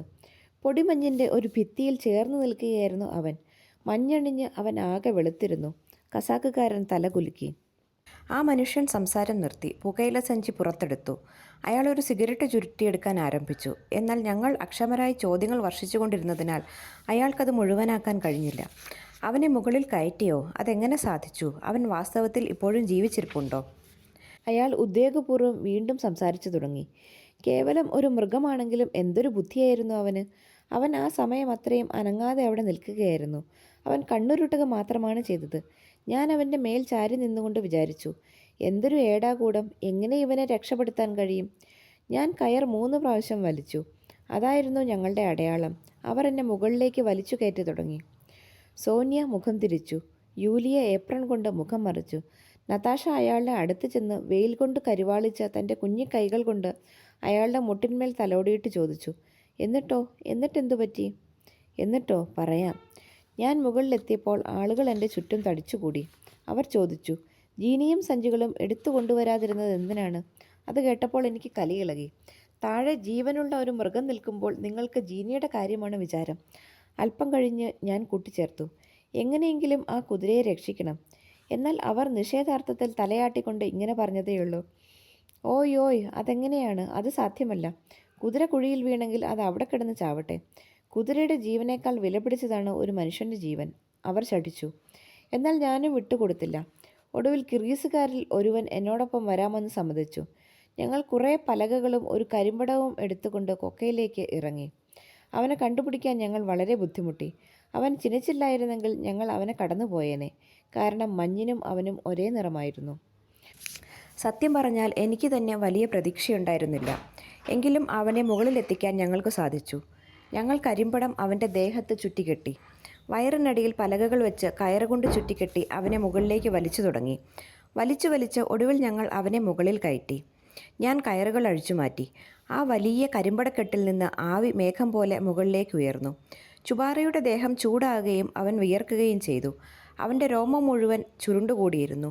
മുഴുവൻ നനഞ്ഞ് തല പൊക്കാൻ പോലും ശക്തിയില്ലാതെ അവൻ അവിടെ കിടന്നു. ഞാൻ വോഡ്ക കുപ്പി എടുത്ത് അതിലെ വോഡ്ക മുഴുവൻ അവൻ്റെ വായിലേക്ക് ഒഴിച്ചു കൊടുത്തു. അവനത് ഇറക്കിയിട്ട് തല മെല്ലെ ഒന്ന് ഇളക്കി. പിന്നീട് അവനെ ഞങ്ങൾ വീണ്ടും കരിമ്പടങ്ങൾ കൊണ്ട് പുതപ്പിച്ചു. അവൻ ഞരങ്ങിക്കൊണ്ട് അനങ്ങാതെ കിടന്നു. അവൻ ചാവുകയേ ഉള്ളൂവെന്ന് കിർഗീസുകാർ പറഞ്ഞുകൊണ്ടിരുന്നു. എന്തിനു കഷ്ടപ്പെടുന്നു, അവൻ എന്തായാലും ചത്തുപോകും. എന്നാൽ ഞാനത് വിശ്വസിച്ചില്ല. ഞാൻ പറഞ്ഞു, കുറച്ച് കഴിയട്ടെ, അവൻ ശ്വാസം വീണ്ടെടുത്തുകൊള്ളും. ഞാൻ പറഞ്ഞതായിരുന്നു ശരി, അവൻ സുഖം പ്രാപിക്കുക തന്നെ ചെയ്തു. കസാക്കുകാരൻ ചിരിച്ചു. നതാഷ വീണ്ടും അയാളുടെ മുട്ടിൽ തലോടി. ആദ്യം ചുബാരിക്ക് തല പൊക്കാൻ പോലും ശക്തിയുണ്ടായിരുന്നില്ല. അവൻ തീറ്റ തൊട്ടില്ല. എന്നാൽ പിന്നീട് അവൻ്റെ നനഞ്ഞ ദേഹം ഉണങ്ങിക്കഴിഞ്ഞപ്പോൾ അവന് നല്ല വിശപ്പുണ്ടായി. ആളുകൾ അവന് കുറേ ഓട്സ് കൊടുത്തു. അവർ കുറേ മഞ്ഞ് ഒരു പാത്രത്തിലിട്ട് തീയുടെ മുകളിൽ പിടിച്ച് ഉരുക്കി ഇളം ചൂടുവെള്ളം അവന് കുടിക്കാൻ കൊടുത്തു. പിന്നീട് അവർ അവനെ താങ്ങി എണീപ്പിച്ചു. എന്നാൽ അവന് നടക്കാൻ ശക്തിയുണ്ടായിരുന്നില്ല. അവൻ വീണുകൊണ്ടിരുന്നു. ആളുകൾ ജീനിയും സഞ്ചികളും എടുത്തു മാറ്റിയിട്ട് ചുറ്റും നിന്ന് അവനെ താങ്ങിപ്പിടിച്ച് മെല്ലെ മല ഇറക്കി. 10-12 ചുവട് വെച്ച് കഴിയുമ്പോൾ അവൻ വീഴും. അല്പസമയം കിടക്കാൻ അനുവദിച്ചിട്ട് അവർ വീണ്ടും അവനെ താങ്ങി എണീപ്പിക്കും. ഹിമാനി വളരെ പിന്നിലായി. താവളത്തിലേക്ക് ഇനി അധികം ദൂരമില്ല. എന്നാൽ കിർഗീസുകാർ തളർന്നു കഴിഞ്ഞിരുന്നു. കുതിരയെ വഴിയരികിൽ ഉപേക്ഷിച്ചിട്ട് പോകാൻ അവൻ തീരുമാനിച്ചു. ചുബാരയുടെ ജീവൻ ഒരിക്കൽ കൂടി മുടിനാരിഴയിൽ തൂങ്ങി. രാത്രി അവിടെ കിടന്നാൽ അവൻ ചെന്നായ്ക്കൾക്ക് ഇരയാകും. ആ സമയത്ത് മരങ്ങൾക്കിടയിൽ ഒരു വെളിച്ചം കണ്ടു. ഒരു പട്ടി കുരച്ചു തുടങ്ങി. സഹായത്തിന് ആളുകളെത്തി. അവന് ജീവനുണ്ട്, സത്യമാണോ? ആളുകൾ വിളിച്ചു ചോദിച്ചു. അതെ, ഞങ്ങൾ അവനെ അവൻ്റെ കുഴിമാടത്തിൽ നിന്ന് പൊക്കിയെടുത്തു. വേച്ച് ഒരു 100 ചുവടുകൾ കൂടി നടന്ന് ചുബാരി ആദ്യത്തെ താവളത്തിലെത്തി. അവിടെ അവൻ ബോധം കെട്ട് വീണു. തീക്കുണ്ടത്തിന് മുകളിലൂടെ നിഴലുകൾ അങ്ങോട്ടും ഇങ്ങോട്ടും നീങ്ങിക്കൊണ്ടിരുന്നു. ചൊറി പിടിച്ച പട്ടിക്കുട്ടികൾ ഓടിവന്ന് ചുബാറിയെ മണത്തു നോക്കി. ചിനയ്ക്കുകയും പരിഭ്രമത്തോടെ മുക്രയിടുകയും ചെയ്തുകൊണ്ട് പെൺകുതിരകൾ മുൻപിലൂടെ കുതിച്ചു പാഞ്ഞു. എന്നാൽ ഇടയ്ക്കിടെ മോങ്ങുകയും വിഷമിച്ച് ശ്വാസം വിടുകയും ചെയ്തുകൊണ്ട് ചുബാരി മാർദ്ദവമുള്ള പുല്ലിൽ വെറുതെ കിടന്നതേയുള്ളൂ. മലമുകളിലുള്ള ആ താവളത്തിൽ ചുബാറി 1 മാസം താമസിച്ചു. അവൻ്റെ ആരോഗ്യം എങ്ങനെ അഭിവൃദ്ധിപ്പെട്ടുകൊണ്ടിരിക്കുന്നുവെന്ന വിവരം ഞങ്ങൾക്ക് കൃത്യമായി കിട്ടിക്കൊണ്ടിരുന്നു. ഇപ്പോൾ ചുബാരിക്ക് തനിയെ എണീക്കാൻ കഴിയും. അവൻ നടന്നു തുടങ്ങി. ആദ്യമായി ചുബാരി ഉറക്കെ ചിനച്ചു. രോഗത്തിൻ്റെ മേലുള്ള ഈ വിജയങ്ങൾ ഓരോന്നും ഞങ്ങൾ അനൽപമായ സന്തോഷത്തോടെ സ്വീകരിച്ചു കൊണ്ടിരുന്നു. നാളെ ചുബാറിയെ വീട്ടിലേക്ക് കൊണ്ടുവരും. ഒരു ദിവസം അത്താഴ സമയത്ത് ഞങ്ങൾ അറിഞ്ഞു. ഞങ്ങൾ അവനു വേണ്ടി ലായം തയ്യാറാക്കി കഴിഞ്ഞു. ഉടൻ തന്നെ സോന്യ പറഞ്ഞു. അച്ഛൻ അവളെ നോക്കി വിഷാദത്തോടെ പുഞ്ചിരിച്ചു. കുറേ ദിവസം മുമ്പ് അച്ഛൻ കാട്ടിൽ പരിശോധനയ്ക്ക് പോയപ്പോൾ ചുബാറിയെയും സന്ദർശിച്ചു. അവൻ പഴയതുപോലെയൊന്നുമല്ല ഇരിക്കുന്നത്. അവൻ എൻ്റെ കുറ്റബോധമാണ്, അച്ഛൻ പറഞ്ഞു. അപ്പോൾ മുതൽ നാതാഷ ചോദ്യങ്ങൾ കൊണ്ട് എല്ലാവരെയും അലട്ടി തുടങ്ങി. ചുബാരിക്ക് എന്താണ് പറ്റിയത്? അവന് വല്ല മുറിവും പറ്റിയിട്ടുണ്ടോ? അച്ഛൻ എന്തോ ഒരു ബോധത്തെപ്പറ്റി പറഞ്ഞല്ലോ. കുറ്റബോധം, യൂലിയ പറഞ്ഞു. ചുബാരിയുടെ ശ്വാസകോശങ്ങളിലൊന്ന് ചീത്തയായിപ്പോയി. അത് തണുപ്പേറ്റ് മരവിച്ചു പോയതുകൊണ്ട് ഇനി പ്രയോജനപ്പെടുകയില്ല. അവന് കേടൊന്നുമില്ലാത്ത 2 ശ്വാസകോശങ്ങളാണ് വേണ്ടത്. പക്ഷേ ഇപ്പോൾ ഒന്നേയുള്ളൂ, മനസ്സിലായോ? പക്ഷെ അവൻ്റെ ബോധത്തിന് എന്തു പറ്റി? എന്തു പറ്റാനാണ്? മറ്റുള്ളവർ പറയുന്നതൊക്കെ തത്തയെപ്പോലെ നീ ആവർത്തിക്കുന്നത് എന്താണ്? സോന്യ, കുറ്റബോധം ഒരു സുഖക്കേടാണോ? സംശയം എന്താ? അതുകൊണ്ട് ആളുകൾ എത്ര കഷ്ടപ്പെടുമെന്ന് നിനക്കറിയില്ല. ചുബാറിയും കഷ്ടപ്പെടുമോ? ആര്? ചുബാറി. വിഡ്ഢിക്കുട്ടികൾ. സോന്യ എൻ്റെ നേരെ തിരിഞ്ഞ് ദേഷ്യത്തോടെ നതാഷയെ ഉദ്ദേശിച്ച് ഇങ്ങനെ പറഞ്ഞു. വലിയവരുടെ സംസാരത്തിനിടയിൽ ചെറിയ അണുക്കൾ കടന്നുകൂടിയാറുള്ള കുഴപ്പം ഇതാണ്. ചുബാറിയെപ്പറ്റി ഞങ്ങൾക്ക് വലിയ അഭിമാനമായിരുന്നു. അവൻ വീട്ടിലേക്ക് വരുമെന്നറിഞ്ഞപ്പോൾ അവന് ഗംഭീരമായ ഒരു വരവേൽപ്പ് നൽകാൻ ഞങ്ങൾ തീരുമാനിച്ചു. ഞങ്ങളുടെ കുതിര 3 ദിവസം മുഴുവൻ മഞ്ഞുമൂടിയ ഒരു മലയിടുക്കിൽ കഴിച്ചിട്ടുണ്ട്. ഞങ്ങൾ എല്ലാവരോടും വീമ്പടിച്ചു. എന്നിട്ട് അവന് യാതൊരു കുഴപ്പവുമില്ല. ഒരു ശ്വാസകോശം പ്രവർത്തിക്കുന്നില്ലെന്ന് മാത്രം. വേണമെങ്കിൽ അവനെ സ്വീകരിക്കാൻ ഞങ്ങളോടൊപ്പം വന്നോളൂ. പിറ്റേന്ന് രാവിലെ ഗ്രാമത്തിലെ കുട്ടികളുടെ വലിയൊരു സംഘം ഞങ്ങളോടൊപ്പം വന്നു. പാട്ടുപാടി തകർത്തുകൊണ്ടാണ് ഞങ്ങൾ നടന്നത്. വഴിക്ക് ഞങ്ങൾ ചുബാറിയെപ്പറ്റി മറ്റു കുട്ടികളോട് പറഞ്ഞുകൊണ്ടിരുന്നു. മറ്റു കുതിരകൾ പിൻവാങ്ങുന്നിടത്ത് അവൻ മുന്നോട്ട് പോകും. നിങ്ങൾക്കിപ്പോൾ അത് നേരിട്ട് കാണാം. ഏകദേശം 4 കിലോമീറ്റർ ദൂരം ഞങ്ങൾ നടന്നു. തണലുള്ള വഴി അവസാനിക്കുന്നിടത്ത് വെച്ച് ഫ്ലാസ്ക് തുറന്ന് ഞങ്ങൾ വെള്ളം കുടിച്ചു. പിന്നീട് വീട്ടിലേക്ക് മടങ്ങി. റോഡിൽ ഒരുപാട് ആളുകളുണ്ടായിരുന്നു. 5 മുതൽ 10 വരെ ആളുകളടങ്ങിയ കിർഗീസുകാരുടെ സംഘങ്ങൾ കുതിരപ്പുറത്ത് സഞ്ചരിച്ചിരുന്നു. കുതിരപ്പുറത്ത് വേറെയും ആളുകൾ അങ്ങോട്ടും ഇങ്ങോട്ടും പോയിക്കൊണ്ടിരുന്നു. വലിയ വണ്ടികൾ കല്ലുകളിൽ തട്ടി കടകടാ ശബ്ദത്തോടെ ഉരുണ്ടുപോയി. ചിലർ നല്ല കുതിരകളുടെ പുറത്തും ചിലർ ചാവാലി കുതിരകളുടെ പുറത്തുമാണ് സഞ്ചരിച്ചിരുന്നത്. കാളകളുടെ പുറത്ത് സഞ്ചരിക്കുന്നവരെ മാത്രമല്ല, പശുക്കളുടെ പുറത്ത് സഞ്ചരിക്കുന്നവരെ പോലും ഞങ്ങൾക്ക് കാണാൻ കഴിഞ്ഞു. കിർഗീസുകാരായ പുരുഷന്മാർ ചെറിയ കുതിരകളുടെ പുറത്തും അവരുടെ ഭാര്യമാർ പശുക്കളുടെ പുറത്തും സഞ്ചരിക്കുന്നത് അപൂർവമായിരുന്നില്ല. ഭാര്യയുടെ കയ്യിൽ ഒരു കുട്ടി ഉണ്ടായിരിക്കും. കിടാവിനെ പശുവിൻ്റെ വാലിൽ കെട്ടിയിരിക്കും. അവർ മുമ്പോട്ട് നീങ്ങുന്നത് കാണാൻ ബഹുരസമാണ്. കുട്ടിയും പശുക്കിടാവും മത്സരിച്ച് കരഞ്ഞുകൊണ്ടിരിക്കും. വഴിയിൽ കണ്ട എല്ലാവരെയും ഞങ്ങൾ സൂക്ഷിച്ചു നോക്കി. കുതിരകളുടെ മുൻപിൽ നടക്കുന്നവരും കുതിരകളുടെ പിന്നാലെ നടക്കുന്നവരും ധാരാളമുണ്ടായിരുന്നു. എന്നാൽ ഞങ്ങളുടെ സുന്ദരനായ ചുബാറിയെ മാത്രം കണ്ടില്ല. ഇന്ന് അവനെ കൊണ്ടുവരില്ലായിരിക്കും എന്ന് തീരുമാനിച്ച് ഒടുവിൽ ഞങ്ങൾ വീട്ടിലേക്ക് മടങ്ങി. ഇന്നവനെ കൊണ്ടുവരികയില്ല എന്ന് വിളിച്ചു പറഞ്ഞുകൊണ്ടാണ് ഞങ്ങൾ ഗേറ്റ് തുറന്ന് മുറ്റത്തെത്തിയത്. ആരെ? ചുബാറിയെയോ? അവൻ പണ്ടേ ഇവിടെ എത്തിക്കഴിഞ്ഞു. നിങ്ങളവനെ ശ്രദ്ധിക്കാതെ കടന്നുപോയിരിക്കും. അതെങ്ങനെ? അവൻ ഇവിടെ എത്തിയെന്നോ? ഞങ്ങൾ അവനെ കാണാതിരുന്നത് എങ്ങനെയാണ്? അവൻ എവിടെ? ധൃതി കൂറിപ്പോയത് കൊണ്ട് ഞങ്ങൾക്ക് സാക്ഷ തുറക്കാൻ കഴിഞ്ഞില്ല. ഞങ്ങൾ പരസ്പരം ഉന്തുകയും തള്ളുകയും ചെയ്തുകൊണ്ടിരുന്നു. ഞാൻ തുറക്കാം. അങ്ങനെയല്ല, നിൽക്ക്, ഞാൻ ചെയ്യാം. ചുബാറിയെ കാണാനും അവനെ തലോടാനും അവന് പഞ്ചസാര കൊടുക്കാനും അവൻ്റെ നനുത്ത ചുണ്ടുകളുടെ സ്പർശനം അനുഭവിക്കാനും ഞങ്ങൾക്ക് ഓരോരുത്തർക്കും ധൃതിയായിരുന്നു. ഞങ്ങൾ പഞ്ചസാര കൊണ്ടുവന്നിട്ടുണ്ടെന്ന് തീർച്ചയായും അവൻ ഊഹിക്കും. അവൻ ഉറക്കെ ചിനയ്ക്കുകയും സന്തോഷം കൊണ്ട് തുള്ളുകയും ചെയ്യും. ഒടുവിൽ വാതിൽ തുറന്നു. അവിടെ കച്ചിയുടെ പുറത്ത് എല്ലരിച്ച ഒരു കിഴട്ടു കുതിര കിടന്നിരുന്നു. അത് വളരെ പ്രയാസപ്പെട്ട് തല ഞങ്ങളുടെ നേർക്ക് തിരിച്ചിട്ട് ചിനയ്ക്കുന്നതിന് പകരം പരുക്കൻ ശബ്ദത്തിൽ ഞരങ്ങി. പിന്നീടത് ചുമച്ചു തുടങ്ങി. ഇത് ചുബാറിയാണോ? വിഷാദത്തോടെ ഞങ്ങൾ ശബ്ദമടക്കി പരസ്പരം ചോദിച്ചു. പാവം ചുബാറി, അവൻ എങ്ങനെ ഇത്തരത്തിലായി? അതുകൊണ്ടെന്താ, അവൻ ഇപ്പോഴും പഴയതിലും നല്ലതാണ്. കൂടുതൽ ശാന്തനാണ്. അവൻ എത്ര മിടുക്കനാണെന്ന് നോക്കൂ. വളരെ മര്യാദക്കാരനായി, കണ്ണുനീരിനിടയിലൂടെ നതാഷ പറഞ്ഞു. ചുബാറി, ഇതാ നിനക്കൊരു സാധനം, യൂലിയ പറഞ്ഞു. സോന്യയും ഞാനും വളരെ നേരം ഒന്നും മിണ്ടാതെയിരുന്നു. ഒടുവിൽ ഞാൻ ഇങ്ങനെ പറഞ്ഞു. കുറ്റബോധം എന്ന് വെച്ചാൽ ഇതാണ്. പക്ഷേ അവൻ ഇത്ര അവശനായിരിക്കുമ്പോൾ അവനെ മറ്റാർക്കെങ്കിലും കൊടുക്കാൻ എങ്ങനെ തോന്നും? നീ പറഞ്ഞത് ശരിയാണ്, നെടുവീർപ്പിട്ടുകൊണ്ട് സോന്യ പറഞ്ഞു. പിന്നീട് വാശിയോടെ അവൾ ഇത്രയും കൂടി കൂട്ടിച്ചേർത്തു. അവനെ മറ്റാർക്കെങ്കിലും കൊടുക്കാൻ നാം സമ്മതിക്കുകയില്ല. വൈകുന്നേരം വരെ ഞങ്ങൾ രോഗിയായ ചുബാറിയെ തലോടിക്കൊണ്ട് അവിടെ തന്നെ ഇരുന്നു. അവനെ ശല്യപ്പെടുത്തേണ്ടെന്ന് കരുതി അടക്കിയ ശബ്ദത്തിലാണ് ഞങ്ങൾ സംസാരിച്ചത്. നിശബ്ദരായി ഞങ്ങൾ ചായ കുടിക്കാൻ ചെന്നു. നിശ്ചയദാർഢ്യം ഞങ്ങളുടെ മുഖത്ത് നിഴലിച്ചിരുന്നു. കണ്ടോ? അച്ഛനും അമ്മയും ചോദിച്ചു. സ്നേഹവും ചുണയുമുള്ള ഒന്നാന്തരം ഒരു കുതിരയാണവൻ. പക്ഷേ അവന് വന്ന മാറ്റം നിങ്ങൾ ശ്രദ്ധിച്ചില്ലേ? എന്ത് മാറ്റം? അവൻ ഇപ്പോൾ മുമ്പത്തെക്കാളും നല്ല ഒരു കുതിരയാണ്. അതെ, അത് തീർച്ചയാണ്. എനിക്കവനെ ഇപ്പോഴാണ് കൂടുതൽ ഇഷ്ടം. എനിക്കും ഞങ്ങൾ ഒറ്റ ശബ്ദത്തിൽ പറഞ്ഞു. ആർക്കും അക്കാര്യത്തിൽ സംശയമുണ്ടായിരുന്നില്ല. ചുബാരിക്ക് ഞങ്ങളുടെ സംരക്ഷണം ആവശ്യമാണ്. അവൻ അതേപ്പറ്റി വിഷമിക്കേണ്ടതില്ല. ഞങ്ങൾ ഒരിക്കലും അവനെ നിരാശപ്പെടുത്തുകയില്ല. അമ്മ ഞങ്ങളുടെ തുടുത്ത മുഖത്തേക്ക് നോക്കി. എൻ്റെ കുട്ടികൾ മിടുമിടുക്കികളാണ്, അമ്മ പറഞ്ഞു. അന്ന് വൈകിട്ട് അച്ഛനും അമ്മയും തമ്മിൽ ഭയങ്കരമായ ഒരു വാഗ്വാദം നടന്നു. ഉദ്വേഗഭരിതരായി അവർ വളരെ ഉറക്കെ സംസാരിച്ചതുകൊണ്ട് ഞങ്ങൾക്ക് വീടിൻ്റെ മറുവശത്ത് നിന്ന് അത് കേൾക്കാൻ കഴിഞ്ഞു. ഞാൻ അവനെ ആർക്കും കൊടുക്കുകയില്ല. അടച്ചിട്ട വാതിലിന് പിന്നിൽ നിന്ന് അമ്മയുടെ മുഴങ്ങുന്ന ശബ്ദം ഞങ്ങൾ കേട്ടു.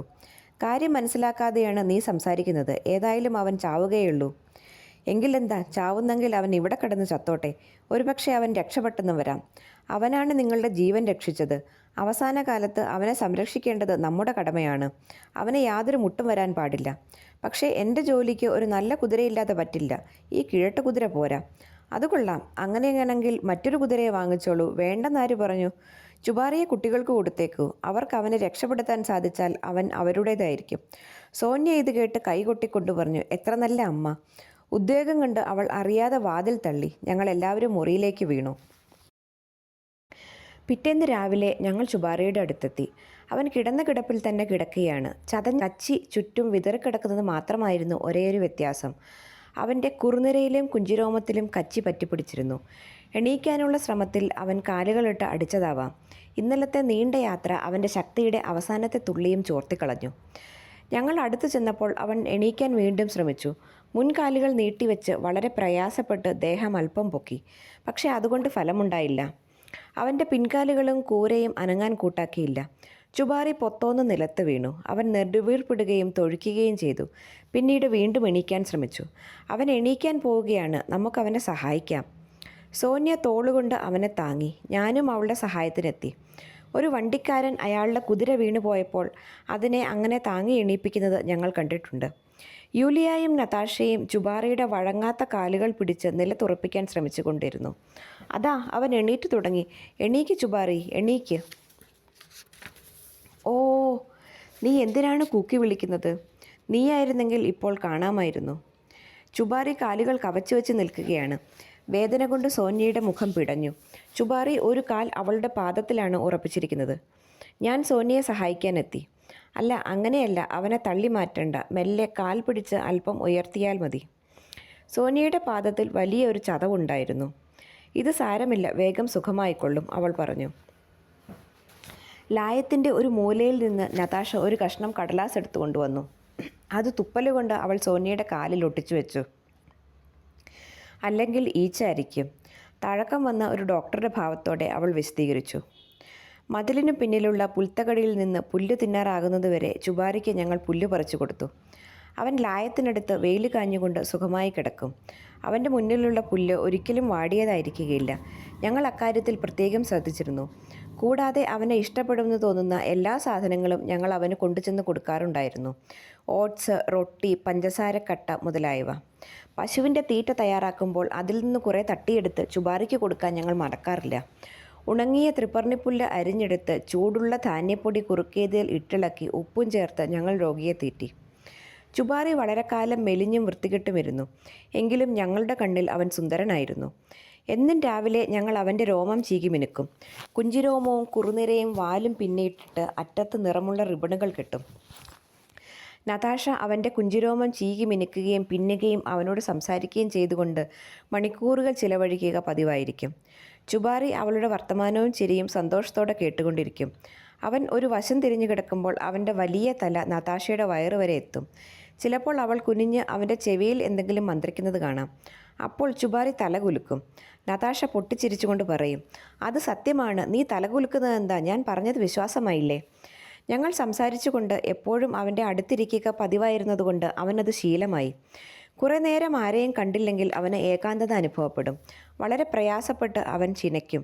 പരുപരുത്ത ശബ്ദത്തിലുള്ള ആ ചിനയ്ക്കൽ ചുമയായി മാറും. അവൻ്റെ അടുത്തിരിക്കുന്നതായിരുന്നു ഞങ്ങൾക്കും സന്തോഷം. ഞങ്ങൾ വായിക്കുന്നത് പോലും അവൻ്റെ അടുത്തിരുന്നായിരുന്നു.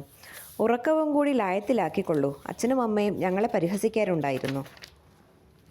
ഞങ്ങൾ പാടുപെട്ടത് വെറുതെയായില്ല. ഓരോ ദിവസവും ചുബാറി കൂടുതൽ സുഖം പ്രാപിച്ചു കൊണ്ടിരുന്നു.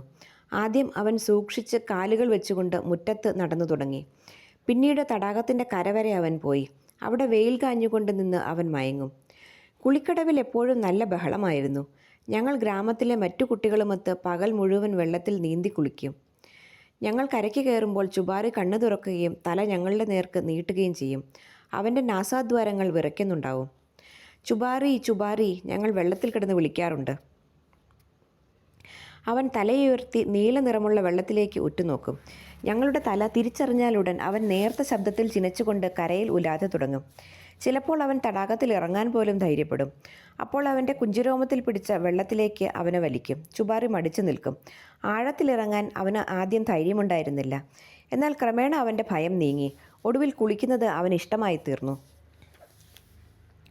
ഒരു ദിവസം എവിടെയോ അയക്കാൻ വേണ്ടി അമ്മ ഞങ്ങളെ വിളിച്ചു. മുറ്റത്ത് ആരെയും കാണാത്തതുകൊണ്ട് അമ്മ തടാകത്തിൻ്റെ കരയിലേക്ക് വന്നു. വെയിലിൻ്റെയും കാറ്റിൻ്റെയും ശക്തിയാൽ കണ്ണുകൾ ചെറുതാക്കിക്കൊണ്ട് അമ്മ ഞങ്ങളെ വീണ്ടും വിളിച്ചു. 2 പട്ടികൾ നീന്തി വന്നു. പിന്നീട് ചുബാറിയുടെ രോപനിബിഡമായ തല വെള്ളത്തിന് മുന്നിൽ പ്രത്യക്ഷപ്പെട്ടു. ഒപ്പം വിളിച്ചു കൂവിക്കൊണ്ടിരിക്കുന്ന ഒരു പറ്റം കുസൃതി കുടുക്കകളും. കുട്ടികളുടെ നടുക്കായിരുന്നു ചുബാറി. അവൻ കരയ്ക്ക് കയറി ചീറ്റുകയും പട്ടിയെപ്പോലെ ദേഹം കുടയുകയും ചെയ്യും. ചുബാറിക്ക് വളരെ ഭേദമുണ്ട്, അമ്മ അത്ഭുതത്തോടെ പറഞ്ഞു. ചുബാറിയുടെ രോഗം മുഴുവൻ മാറി. അനേകം ആഴ്ചകൾ കഴിഞ്ഞു. ഒരു ദിവസം മുറ്റത്ത് വലിയ ഒരാരവം ഉയർന്നു. മിനുമിനെ ഇരിക്കുന്ന ഒരു ഉശിരൻ കുതിര ജനാലയുടെ മുൻപിലൂടെ കടന്നുപോയി. അവൻ്റെ പുറത്ത് ചുവപ്പ് തൊപ്പിയണിഞ്ഞ 4 പെൺകുട്ടികൾ ഇരുന്നിരുന്നു. കടിഞ്ഞാൺ പിടിച്ചുകൊണ്ട് മുന്നിൽ സോന്യയും അവളുടെ വയറിൽ കെട്ടിപ്പിടിച്ചുകൊണ്ട് യൂലിയയും അതിനു പിന്നിൽ ഞാനും ഏറ്റവും പിറകിൽ നതാഷയും ഇരുന്നു. നതാഷ ചുബാറിയുടെ വാലിൻ്റെ തൊട്ടു മുൻപിലാണ് ഇരുന്നത്. ചുബാറിയെ ഞങ്ങൾ ഭംഗിയായി അലങ്കരിച്ചിരുന്നു. അവൻ്റെ കുഞ്ചിരോമത്തിലും വാലിലും നിറപ്പകിട്ടുള്ള റിബണുകൾ കെട്ടി. കുറുനിരയിൽ ചുവന്ന പോപ്പി പുഷ്പങ്ങളുടെ ഒരു കുല തിരികെ വെച്ചു. ആ ഘോഷയാത്ര വളരെ ഗംഭീരമായിരുന്നു. നിൽക്ക്, കടിഞ്ഞാൺ വലിച്ചുകൊണ്ട് സോന്യ പറഞ്ഞു. ഞങ്ങൾ പട്ടണത്തിലേക്ക് പോവുകയാണ്. എന്തെങ്കിലും വാങ്ങിക്കാനുണ്ടോ? ഇത് കണ്ടില്ലേ, പട്ടണത്തിലേക്ക് ഒരുപാട് ദൂരമുണ്ട് മക്കളെ. ഇവിടെ വീട്ടിനടുത്തെവിടെയെങ്കിലും പോയാൽ മതി. സൂക്ഷിക്കണം, നതാഷ വീണു പോകാതെ. ചുബാറി, നമുക്ക് പോകാം മോനെ. പൊടി നിറഞ്ഞ റോഡിലൂടെ 4 ചുവപ്പ് തൊപ്പിക്കാരെയും വഹിച്ചുകൊണ്ട് ചുബാറി ഓടിത്തുടങ്ങി. ഇപ്പോൾ ഞങ്ങൾ പകുതി സമയം കുതിരപ്പുറത്താണ് ചെലവഴിക്കുന്നത്. ജീനി കെട്ടിയും ജീനി ഇല്ലാതെയും ഞങ്ങൾ സവാരി ചെയ്തു. കുഴികളും മതിലുകളും ചാടിക്കടന്നു. കുതിരപ്പുറത്ത് കയറാനും ഇറങ്ങാനും ഞങ്ങൾ പഠിച്ചു. സോന്യയും ഞാനും കുറച്ച് മുതിർന്നവരായതുകൊണ്ട് ഞങ്ങൾക്കതെല്ലാം വേഗം വശമായി. എന്നാൽ കൊച്ചു യൂലിയയ്ക്കും നതാഷയ്ക്കും പൊക്കം കുറവായിരുന്നു. നതാഷ ജീനിയിൽ കയറുന്നത് 3 ഘട്ടങ്ങളിലായിട്ടാണ്. ജീനിപ്പടിയുടെ വാറിൽ പിടിച്ച് അവൾ എത്തി വലിയും. പിന്നീട് ജീനിയുടെ മൊട്ടിൽ പിടിച്ചുകൊണ്ട് ജീനിയിൽ കമഴ്ന്നു കിടക്കും. ഒടുവിൽ കാലുകൾ ഇരുവശവും വെച്ച് നിവർന്നിരിക്കും. എന്നാൽ ഈ ചില്ലറ പ്രശ്നങ്ങളൊന്നും അവളെ നിരുത്സാഹപ്പെടുത്തിയില്ല. കുതിരയെ ഓടിക്കാൻ പഠിക്കുന്നത് അത്ര വലിയ കാര്യമൊന്നുമല്ല. കുതിരപ്പുറത്തുനിന്ന് വീഴാൻ പഠിച്ചാലേ നിങ്ങളെ നല്ല സവാരിക്കാരായി ഞാൻ അംഗീകരിക്കുകയുള്ളൂ, അച്ഛൻ തമാശയായി പറഞ്ഞു.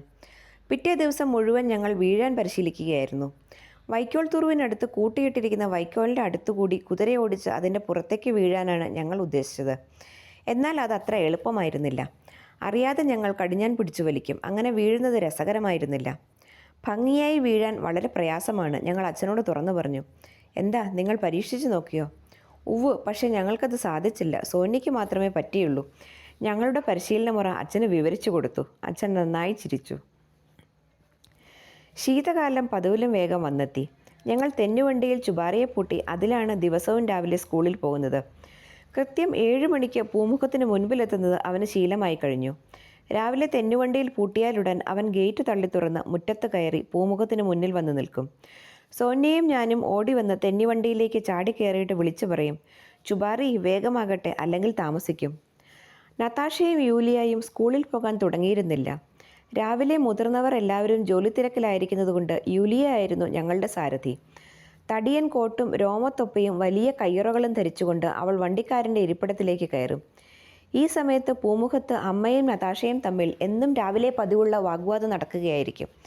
എനിക്കും അവരോടൊപ്പം പോകണം, എന്താ എന്നെ വിടാത്തത്? നിനക്ക് പോകേണ്ട ആവശ്യമില്ലാത്തതുകൊണ്ട്. എനിക്ക് വീട്ടിലിരുന്നിട്ട് എന്താണ് പ്രയോജനം? പോയാൽ നിൻ്റെ മൂക്ക് മരവിച്ച് അടർന്നു പോകും. പോയിക്കോട്ടെ. മൂക്കില്ലാതെ നിനക്ക് ഒരു ഭംഗിയും കാണുകയില്ല. ഞാൻ നിന്നെ വിടുകയില്ല. യൂലിയ, പൊക്കോളൂ. നിൽക്ക്, ഞാനും കൂടി വരാം. എന്നെ കൂടി കൊണ്ടുപോകൂ. അയ്യോ, നതാഷ അലറി തുടങ്ങും. അമ്മ അട്ടഹസിക്കും. ഒരു നിമിഷം കഴിയുമ്പോൾ നതാഷ കവിളിലൂടെ അപ്പോഴും കണ്ണീരൊഴുകുന്നുണ്ടെങ്കിലും സന്തോഷത്തോടെ പുഞ്ചിരിച്ചുകൊണ്ട് തെന്നുവണ്ടിയിലേക്ക് ചാടിക്കയറും. അവൾ വിജയുടെ ഭാവത്തോടെ ഉറക്ക മൂക്ക് ചീറ്റും. ശരിക്ക് ചൂളം വിളിക്കാൻ യൂലിയയ്ക്കറിയാം. ചുബാറി വേഗത്തിൽ ഓടി തുടങ്ങും. ഉറച്ച മഞ്ഞിന് മുകളിലൂടെ വണ്ടി പറന്നു പോകും. യൂലിയയ്ക്ക് വണ്ടി ഓടിക്കാൻ ഭംഗിയായിട്ടറിയാം. അവൾ നാക്കുകൊണ്ട് ശബ്ദം കേൾപ്പിക്കുന്നതും ഉറക്ക വിളിച്ചു പറയുന്നതും ഓഹോ ഹോ എന്ന് പറഞ്ഞ് അപകടകരമായ വളവുകളിൽ കുതിരയെ പ്രോത്സാഹിപ്പിക്കുന്നതും ഒന്ന് കേൾക്കേണ്ടതാണ്. ചന്ത ദിവസങ്ങളിൽ റോഡ് സജീവമായിരിക്കും. ഒറ്റക്കുതിര വണ്ടികളും ഇരട്ടക്കുതിര വണ്ടികളും 3 കുതിരകളെ പൂട്ടിയ വണ്ടികളും ചന്തയിലേക്ക് പാഞ്ഞുകൊണ്ടിരിക്കും. എന്നാൽ സാധാരണ ദിവസങ്ങളിൽ റോഡ് ശൂന്യമായിരിക്കും. അയൽപ്പക്കങ്ങളിലെ 2-3 തെന്നുവണ്ടികൾ മാത്രമേ വഴിയിൽ കാണുകയുള്ളൂ. അവയിൽ ഏതെങ്കിലും ഒന്നിനെ ഞങ്ങൾ മത്സരത്തിന് ക്ഷണിക്കുക പതിവായിരുന്നു.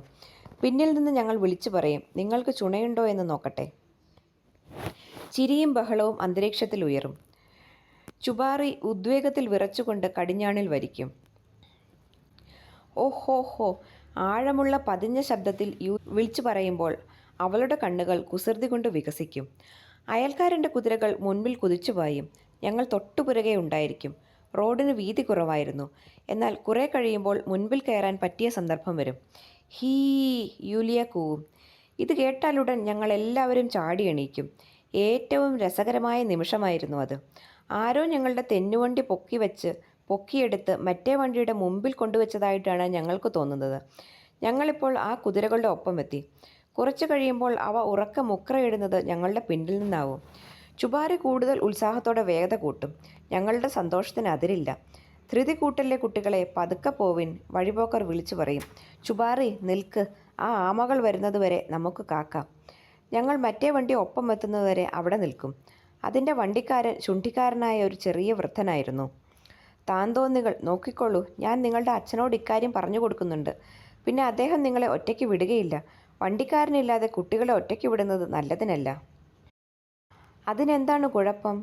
ഞങ്ങൾ നിങ്ങളുടെ വഴി മുടക്കുന്നുണ്ടോ? ആരെയെങ്കിലും കൊല്ലാനാണോ നിങ്ങളുടെ ഭാവം? ഇങ്ങനെ വണ്ടി ഓടിക്കുന്നത് അപകടമാണെന്ന് നിങ്ങൾക്കറിയില്ലേ?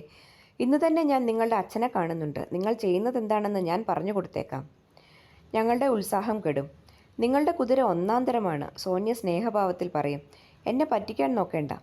ഞങ്ങൾ ഇതേവരെ ആരുടെയും മേത്ത് വണ്ടി മുട്ടിച്ചിട്ടില്ല. നിങ്ങൾ ഇന്നലെ ഒരാളെ മറിച്ചിട്ടു. സൂക്ഷിച്ച് സംസാരിക്കുക. വൃദ്ധൻ ദേഷ്യത്തോടെ മുറുമുറുത്തു. ഒരു കാര്യം തീർച്ചയാണ്, ഇനി നിങ്ങൾ ഇങ്ങനെ വണ്ടി ഓടിക്കുകയില്ല. അയാൾ അച്ഛനോട് പറഞ്ഞാൽ എന്തു ചെയ്യും? എങ്ങോട്ടാണ് പോകുന്നതെന്ന് പോലും നോക്കാതെ ഞങ്ങൾ ഭ്രാന്തെടുത്ത് കുതിരയെ ഓടിക്കുകയാണെന്ന് അയാൾ പറഞ്ഞാലോ? അന്ന് ഭൂമിശാസ്ത്ര ക്ലാസ്സിൽ അധ്യാപകൻ എന്നെ വിളിച്ചു. നീ പകുതി ഉറങ്ങുകയാണ്. അതുകൊണ്ട് ബോർഡിനടുത്ത് വന്ന് വോൾഗ നദിയുടെ പതനം മുതൽ ഉത്ഭവം വരെ എങ്ങനെ സഞ്ചരിക്കാമെന്ന് കാണിച്ചു തരൂ. ചോദ്യം മനസ്സിലായോ? ഞാൻ ബോർഡിനടുത്തെത്തി. ഭൂപടത്തിൽ നോക്കിക്കൊണ്ട് ഞാൻ അന്നത്തെ സവാരിയെപ്പറ്റി ആലോചിക്കുകയായിരുന്നു. എന്തുപറ്റി? അധ്യാപകൻ ചോദിച്ചു. തുടങ്ങേണ്ടത് എങ്ങനെയാണെന്ന് നിനക്കറിഞ്ഞുകൂടെ? ഒരു സ്വപ്നത്തിലെന്ന പോലെ ഞാൻ ഇങ്ങനെ ഉത്തരം പറഞ്ഞു. അറിയാം, വളരെ സൂക്ഷിച്ചു വേണം സഞ്ചരിക്കാൻ. ഞങ്ങൾ എപ്പോഴും സൂക്ഷിച്ചാണ് കുതിര ഓടിക്കുന്നത്. ഇതേവരെ ആരുടെയും മേത്ത് കയറ്റിയിട്ടില്ല. അന്നെനിക്ക് സഹിക്കേണ്ടി വന്ന നാണക്കേട് എന്തായിരിക്കുമെന്ന് ഊഹിക്കാമല്ലോ. ചുബാറി 3 ദിവസം മഞ്ഞുമൂടിയ ഒരു മലയിടക്കിൽ കഴിച്ചുകൂട്ടിയിട്ടുണ്ടെന്ന് അവനെ മുൻപ് കണ്ടിട്ടില്ലാത്തവർ വിശ്വസിക്കുകയില്ല. അവന് പഴയ സൗന്ദര്യവും തിളക്കവും തിരിച്ചു കിട്ടി. അവനിപ്പോൾ മുമ്പത്തെ പോലെ അന്തസ്സോടെ തലയുയർത്തി പിടിക്കാറില്ലെന്ന് മാത്രം. അവൻ്റെ കാലുകളിൽ ചിലപ്പോൾ നീർക്കെട്ടുണ്ടാകും. കുത്തനെയുള്ള കയറ്റമാണെങ്കിൽ അവന് ശ്വാസം മുട്ടും. എന്നാൽ താഴ്വരകളിലുള്ള നിരപ്പായ വഴികളിലൂടെ അവൻ ഏതാണ്ട് പഴയ വേഗതയോടെ ഓടി തുടങ്ങി. ഒരു ദിവസം വളരെ വേഗത്തിൽ വണ്ടിയോടിച്ച് ഞങ്ങൾ വീട്ടിലേക്ക് മടങ്ങുകയായിരുന്നു. ഗ്രാമത്തിനടുത്തെത്തിയപ്പോൾ മുൻപിൽ ഒരു മനുഷ്യൻ നടന്നു പോകുന്നത് ഞങ്ങൾ കണ്ടു. അയാളെ കടന്ന് വണ്ടി പാഞ്ഞു പോയപ്പോൾ യൂലിയ ചൂളമടിച്ചു. പെട്ടെന്ന് അയാൾ കൈ വീശുകയും ചിരിക്കുകയും ചെയ്യുന്നത് ഞങ്ങൾ കണ്ടു. നിൽക്ക്, അത് അച്ഛനാണ്. നിൽക്കച്ഛ, വണ്ടിയിൽ കയറിക്കോളൂ. ചുബാറി അക്ഷമയോടെ തുള്ളിക്കൊണ്ടു നിന്നു. അച്ഛൻ അടുത്തു വന്ന് വിടർന്ന പുഞ്ചിരിയോടെ ചുബാറിയെ അടിമുടി നോക്കി. കൊള്ളാം, എൻ്റെ ചുബാറിക്ക് പഴയ ആരോഗ്യം വീണ്ടു കിട്ടിയിരിക്കുന്നു. നിങ്ങൾക്കൊരു കഴുതയെ വാങ്ങിത്തരാൻ സമയമായെന്ന് തോന്നുന്നു. അത് കൊള്ളാം. അച്ഛൻ കുതിരയെ തന്നെ നോക്കി നിൽക്കുകയായിരുന്നു. അദ്ദേഹം അവൻ്റെ കഴുത്തിൽ തലോടാൻ കൈനീട്ടി.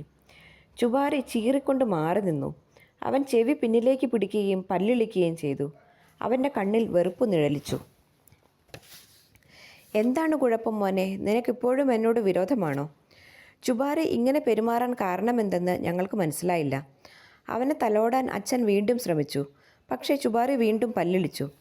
സാരമില്ല, നിങ്ങൾ പൊയ്ക്കോളൂ കുട്ടികളെ. അച്ഛൻ വരുന്നില്ലേ? എനിക്ക് ഇവിടെ അല്പം ജോലിയുണ്ട്. അച്ഛൻ കുറേ ദൂരെ എത്തുന്നതുവരെ യൂലിയ കാത്തു. അത് കഴിഞ്ഞ് അവൾ കടിഞ്ചാൺ വലിച്ചു. ചുബാറി അവൻ്റെ മുഴുവൻ പ്രൗഢിയും കാട്ടിക്കൊണ്ട് അച്ഛൻ്റെ അടുത്തുകൂടെ പാഞ്ഞുപോയി. അച്ഛൻ കഴുതയെ വാങ്ങിത്തരാമെന്ന് പറഞ്ഞതിൽ ഞങ്ങൾക്ക് അത്ഭുതവും സന്തോഷവും തോന്നി. ചുബാറിക്ക് പുറമെ ഒരു കഴുതയെ കൂടി കിട്ടുന്നത് വളരെ നല്ല കാര്യമാണ്. ആര് എവിടെ ഇരിക്കണമെന്നതിനെപ്പറ്റി അന്ന് മുഴുവൻ ഞങ്ങൾ ചർച്ച ചെയ്തു. ഒരാൾ കഴുതയുടെ പുറത്തും മറ്റു 3 പേർ ചുബാറിയുടെ പുറത്തും സഞ്ചരിക്കാമെന്ന് ഒടുവിൽ ഞങ്ങൾ തീരുമാനിച്ചു. അത് വളരെ സൗകര്യമായിരിക്കും. അന്ന് അത്താഴം കഴിച്ചുകൊണ്ടിരിക്കുമ്പോൾ അച്ഛൻ അമ്മയോട് പറഞ്ഞു, ചുബാറി വീണ്ടും ആരോഗ്യവാനായി തീർന്നിരിക്കുന്നു. ഞാൻ അവൻ്റെ പുറത്ത് സവാരി ചെയ്യാമെന്ന് വിചാരിക്കുന്നു. കുതിരയ്ക്ക് പകരം കുട്ടികൾക്ക് ഒരു കഴുതയെ വാങ്ങിച്ചു കൊടുക്കാമെന്ന് ഞാൻ പറഞ്ഞിട്ടുണ്ട്. ചുബാറിക്ക് പകരമോ? ഞങ്ങൾ അമ്പരന്നു. വേണ്ട, അത് പറ്റില്ല. ആദ്യം അവനെ തന്നിട്ട് ഇപ്പോൾ തിരിച്ചെടുക്കുന്നത് എന്താണ്? നല്ല അച്ഛനമ്മമാർ ഒരിക്കലും ഇങ്ങനെ ചെയ്യുകയില്ല. വിറയ്ക്കുന്ന ശബ്ദത്തോടെ സോന്യ പറഞ്ഞു. ഞങ്ങളോട് ഈ മുറിയിൽ നിന്ന് പോകാൻ അച്ഛൻ പറയുമെന്ന് എനിക്കറിയാം. പറയാതെ തന്നെ ഞങ്ങൾ പൊയ്ക്കോളാം. പക്ഷേ അച്ഛൻ ചെയ്യുന്നത് ശരിയല്ല. അവൾ എണീറ്റ് തലയുയർത്തി പിടിച്ചുകൊണ്ട് വാതിൽക്കലേക്ക് നടന്നു. ഞാനും യൂലിയായും നിശബ്ദരായി അവളെ അനുഗമിച്ചു. അമ്മേ, കസേരയിൽ നിന്നിറങ്ങി ഞങ്ങളുടെ പുറകെ ഓടുന്നതിനിടയിൽ നതാഷ വിളിച്ചു. അമ്മ ഒന്നും പറയാത്തതെന്താണ്? അമ്മ ഞങ്ങളുടെ ഭാഗത്തായിരുന്നു. അമ്മ പതിഞ്ഞ ശബ്ദത്തിൽ അച്ഛനെ നിർബന്ധിച്ചു കൊണ്ടിരുന്നു. നല്ല ആരോഗ്യവും ശക്തിയുമുള്ള ഒരു കുതിരയെ കുട്ടികൾക്ക് കളിക്കാൻ കൊടുക്കാൻ ഞാൻ തയ്യാറല്ല, അച്ഛൻ ഉറക്കെ പറഞ്ഞു. അതിന് അവർ കളിക്കുകയല്ലല്ലോ. സ്കൂളിൽ പോകാനും ഞാൻ പറഞ്ഞയക്കുന്ന സ്ഥലങ്ങളിൽ പോകാനുമാണ് അവർ ചുബാറിയെ ഉപയോഗിക്കുന്നത്. വീട്ടുകാര്യങ്ങൾ നടത്തിക്കൊണ്ടു പോകാൻ അവൻ എനിക്കൊരു സഹായമാണ്. നിങ്ങളുടെ ജോലിക്ക് അവൻ പറ്റുകയില്ല. അവൻ ഇനിയും തണുപ്പടിച്ചെന്ന് വരും. പരിശോധനയ്ക്ക് പോകാൻ നിങ്ങൾക്കൊരു കുതിരയുണ്ടല്ലോ. അത് പോരെങ്കിൽ ഒന്നിനെ കൂടി വാങ്ങിക്കോളൂ. ആ കുട്ടികളുടെ ശുശ്രൂഷ ഒന്നുകൊണ്ട് മാത്രമാണ് ചുബാറി ആരോഗ്യം വീണ്ടെടുത്തത്. അത് മറക്കാൻ പാടില്ല. പക്ഷേ എനിക്ക് വേണ്ട കുതിര ചുബാറിയാണ്. കുട്ടികളുടെ എല്ലാ ദുശ്ശാഠ്യത്തിനും വഴങ്ങിക്കൊടുക്കാൻ ഞാൻ ഒരുക്കമല്ല. അവർ ഇരുവരും നിശബ്ദരായി. ഞങ്ങൾ ഉത്കണ്ഠയോടെ പരസ്പരം നോക്കി. അച്ഛൻ്റെ മുൻപിൽ ചുബാറിയെ പ്രദർശിപ്പിക്കാൻ ഒരുമ്പെട്ടത് അബദ്ധമായിപ്പോയി. ഇനി എന്താണ് നടക്കാൻ പോകുന്നത്? തർക്കത്തിന് വിരാമമിട്ടത് ചുബാറി തന്നെയാണ്.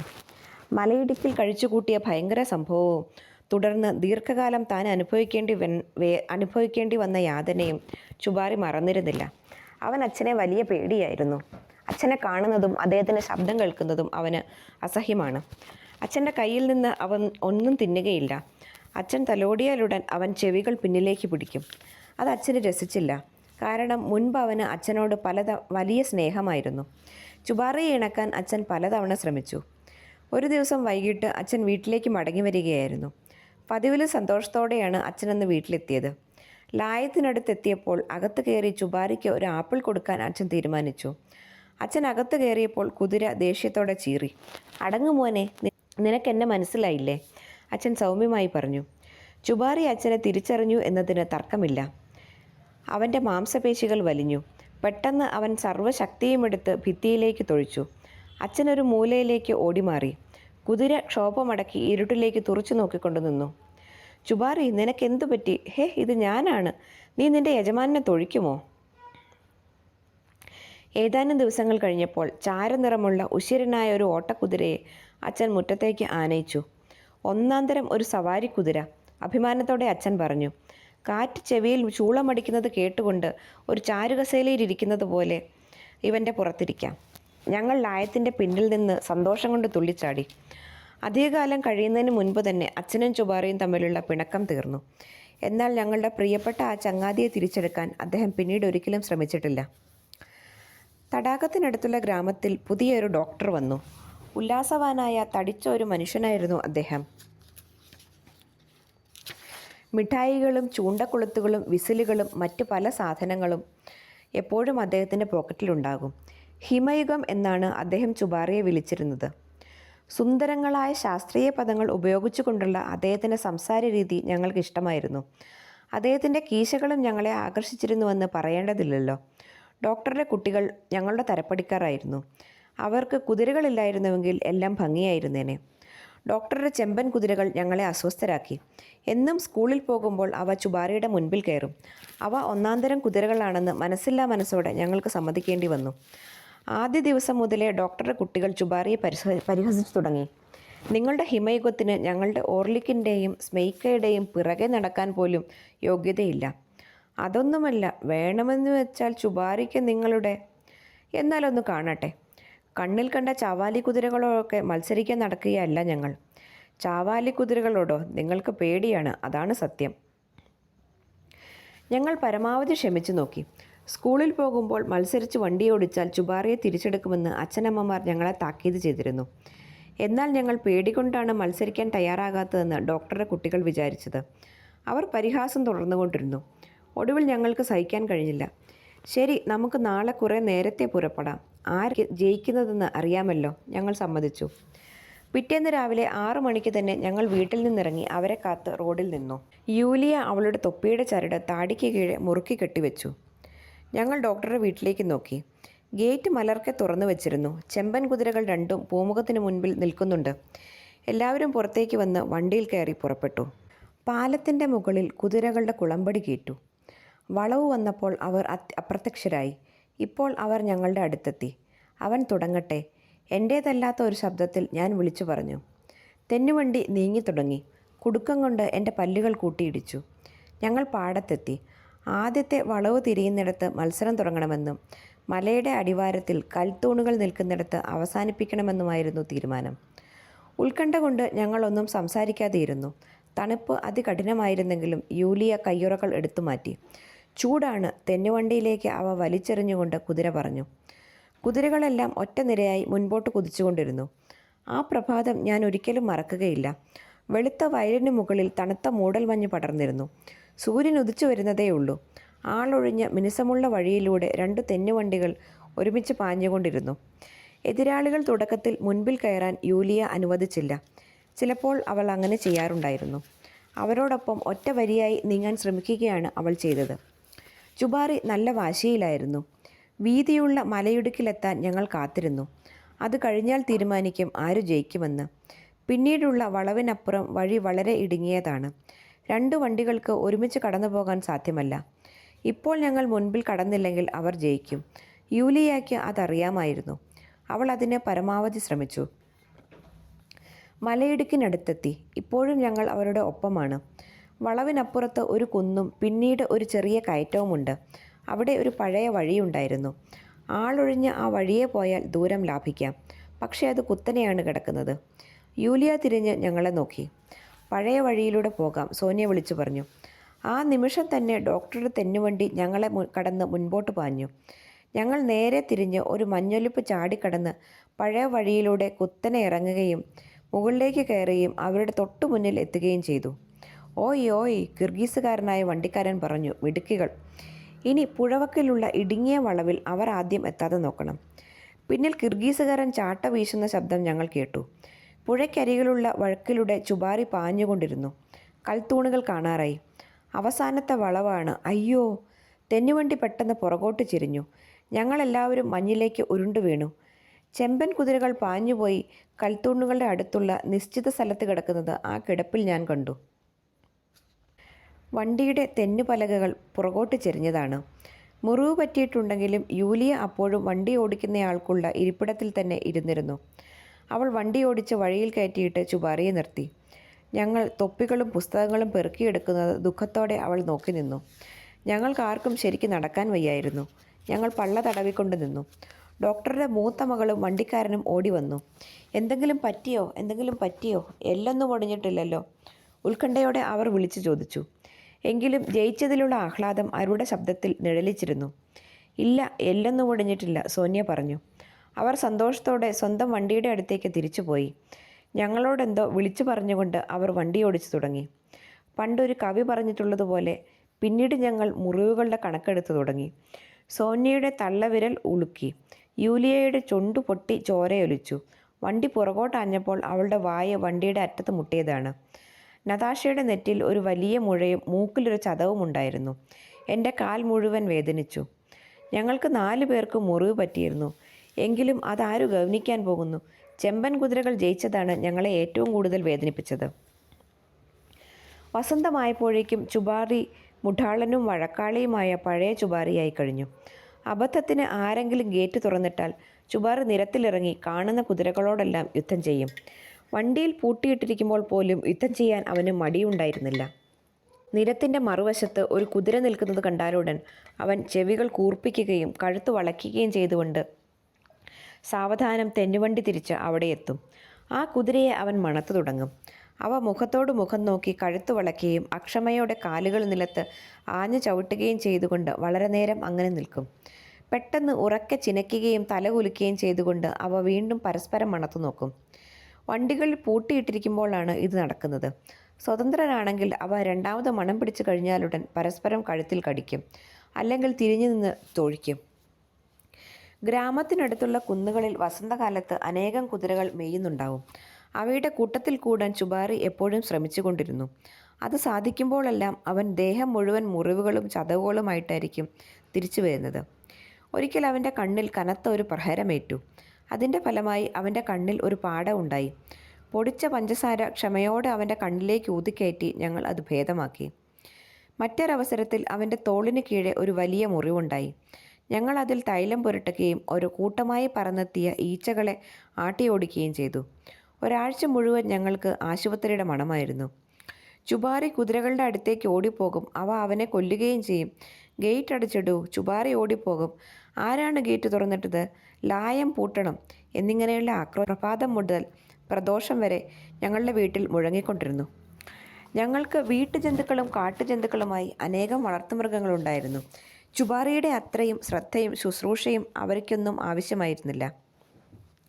നതാഷയും കിൻഡർ ഗാർട്ടനിലെ അവളുടെ അധ്യാപകയും തമ്മിൽ തർക്കമുണ്ടാകാനുള്ള കാരണവും ചുബാറിയുടെ ദുശ്ശീലങ്ങളായിരുന്നു. വീട്ടുമൃഗങ്ങളും കാട്ടുജന്തുക്കളും തമ്മിലുള്ള വ്യത്യാസം എന്താണെന്ന് അവർ നതാഷയോട് ചോദിച്ചു. വീട്ടിൽ താമസിക്കുന്ന ജന്തുക്കൾ വീട്ടുമൃഗങ്ങളും വീട്ടിൽ നിന്ന് ഓടിപ്പോകുന്നവ കാട്ടുമൃഗങ്ങളുമാണ്. ശരി, ഒരു കാട്ടുമൃഗത്തിൻ്റെ പേര് പറയൂ. കുതിര. നതാഷ പെട്ടെന്ന് ഉത്തരം പറഞ്ഞു. അവളൊരു വിശദീകരണവും നൽകി. ചുബാറി എപ്പോഴും വീട്ടിൽ നിന്ന് ഓടിപ്പോകും. എന്നാൽ കുറേ വീട്ടുമൃഗങ്ങളുടെ പേര് പറയൂ. കുറുക്കൻ, ചെന്നായ്. അവ വീട്ടിൽ നിന്ന് ഒരിക്കലും ഓടിപ്പോകാറില്ല. നിലവറയിലും കോഴിക്കൂട്ടിലും കയറുക മാത്രമാണ് അവ ചെയ്യുന്നത്. അധ്യാപിക ചിരിച്ചു. പാവം കുട്ടി, നീയൊക്കെ കൂട്ടിക്കൊഴിച്ചു. നതാഷയ്ക്ക് അത് തീരെ പിടിച്ചില്ല. ഞാനൊന്നും കൂട്ടിക്കുഴച്ചതല്ല. ഏറ്റവും വലിയ ഒളിച്ചോട്ടക്കാരൻ ഞങ്ങളുടെ കുതിരയാണ്. എന്നാൽ ഞങ്ങളുടെ കുറുക്കൻ പഞ്ചസാര എടുക്കാൻ അലമാരി തപ്പുകയുള്ളൂ. എനിക്ക് ഭംഗിയായി അറിയാം. ഞങ്ങൾ 3 വർഷം മുഴുവൻ ഒരു കുറുക്കനെ വളർത്തിയിട്ടുണ്ട്. ഞങ്ങൾക്ക് ചെന്നായ്ക്കളും ഉണ്ടായിരുന്നു. അവയൊന്നും ഒരിക്കൽ പോലും ഒളിച്ചോടിയിട്ടില്ല. അവർക്ക് പരസ്പരം മനസ്സിലാക്കാൻ കഴിഞ്ഞില്ല എന്ന് പറഞ്ഞാൽ മതിയല്ലോ. സോന്യയ്ക്കും എനിക്കും മുണ്ടുനീര് വന്നു. ഞങ്ങളുടെ കഴുത്ത് വീങ്ങി. പുറത്തു പോകാൻ അനുവാദമില്ലായിരുന്നു. വീട്ടിലെ മറ്റുള്ളവരിൽ നിന്ന് അകറ്റി ഒരു പ്രത്യേക മുറിയിൽ ഞങ്ങളെ താമസിപ്പിച്ചു. മുണ്ടുനീര് വന്നവരുടെ മുറി എന്ന് അതിൻ്റെ വാതിൽക്കൽ എഴുതി വെച്ചിട്ടുണ്ടായിരുന്നു. വസന്തകാലമായിരുന്നു അത്. സൂര്യൻ തെളിഞ്ഞു പ്രകാശിച്ചു. സ്വാലോ പക്ഷികൾ തെക്കുനിന്ന് തിരിച്ചെത്തിക്കഴിഞ്ഞു. ലൈലാക്കുകൾ പൂവിട്ടു. മെയ് ദിനാഘോഷത്തിൽ പങ്കെടുക്കാനായി ഞങ്ങളുടെ കൂട്ടുകാരെല്ലാം വലിയ മൈതാനത്തേക്ക് പോയി. യൂലിയയും നതാഷയും അവരോടൊപ്പം പോയി. അവർ ഓടി ഞങ്ങളുടെ ജനാലയുടെ മുൻപിലെത്തി. വെയിലേറ്റ് അവരുടെ കവിളുകൾ ചുവന്നിരുന്നു.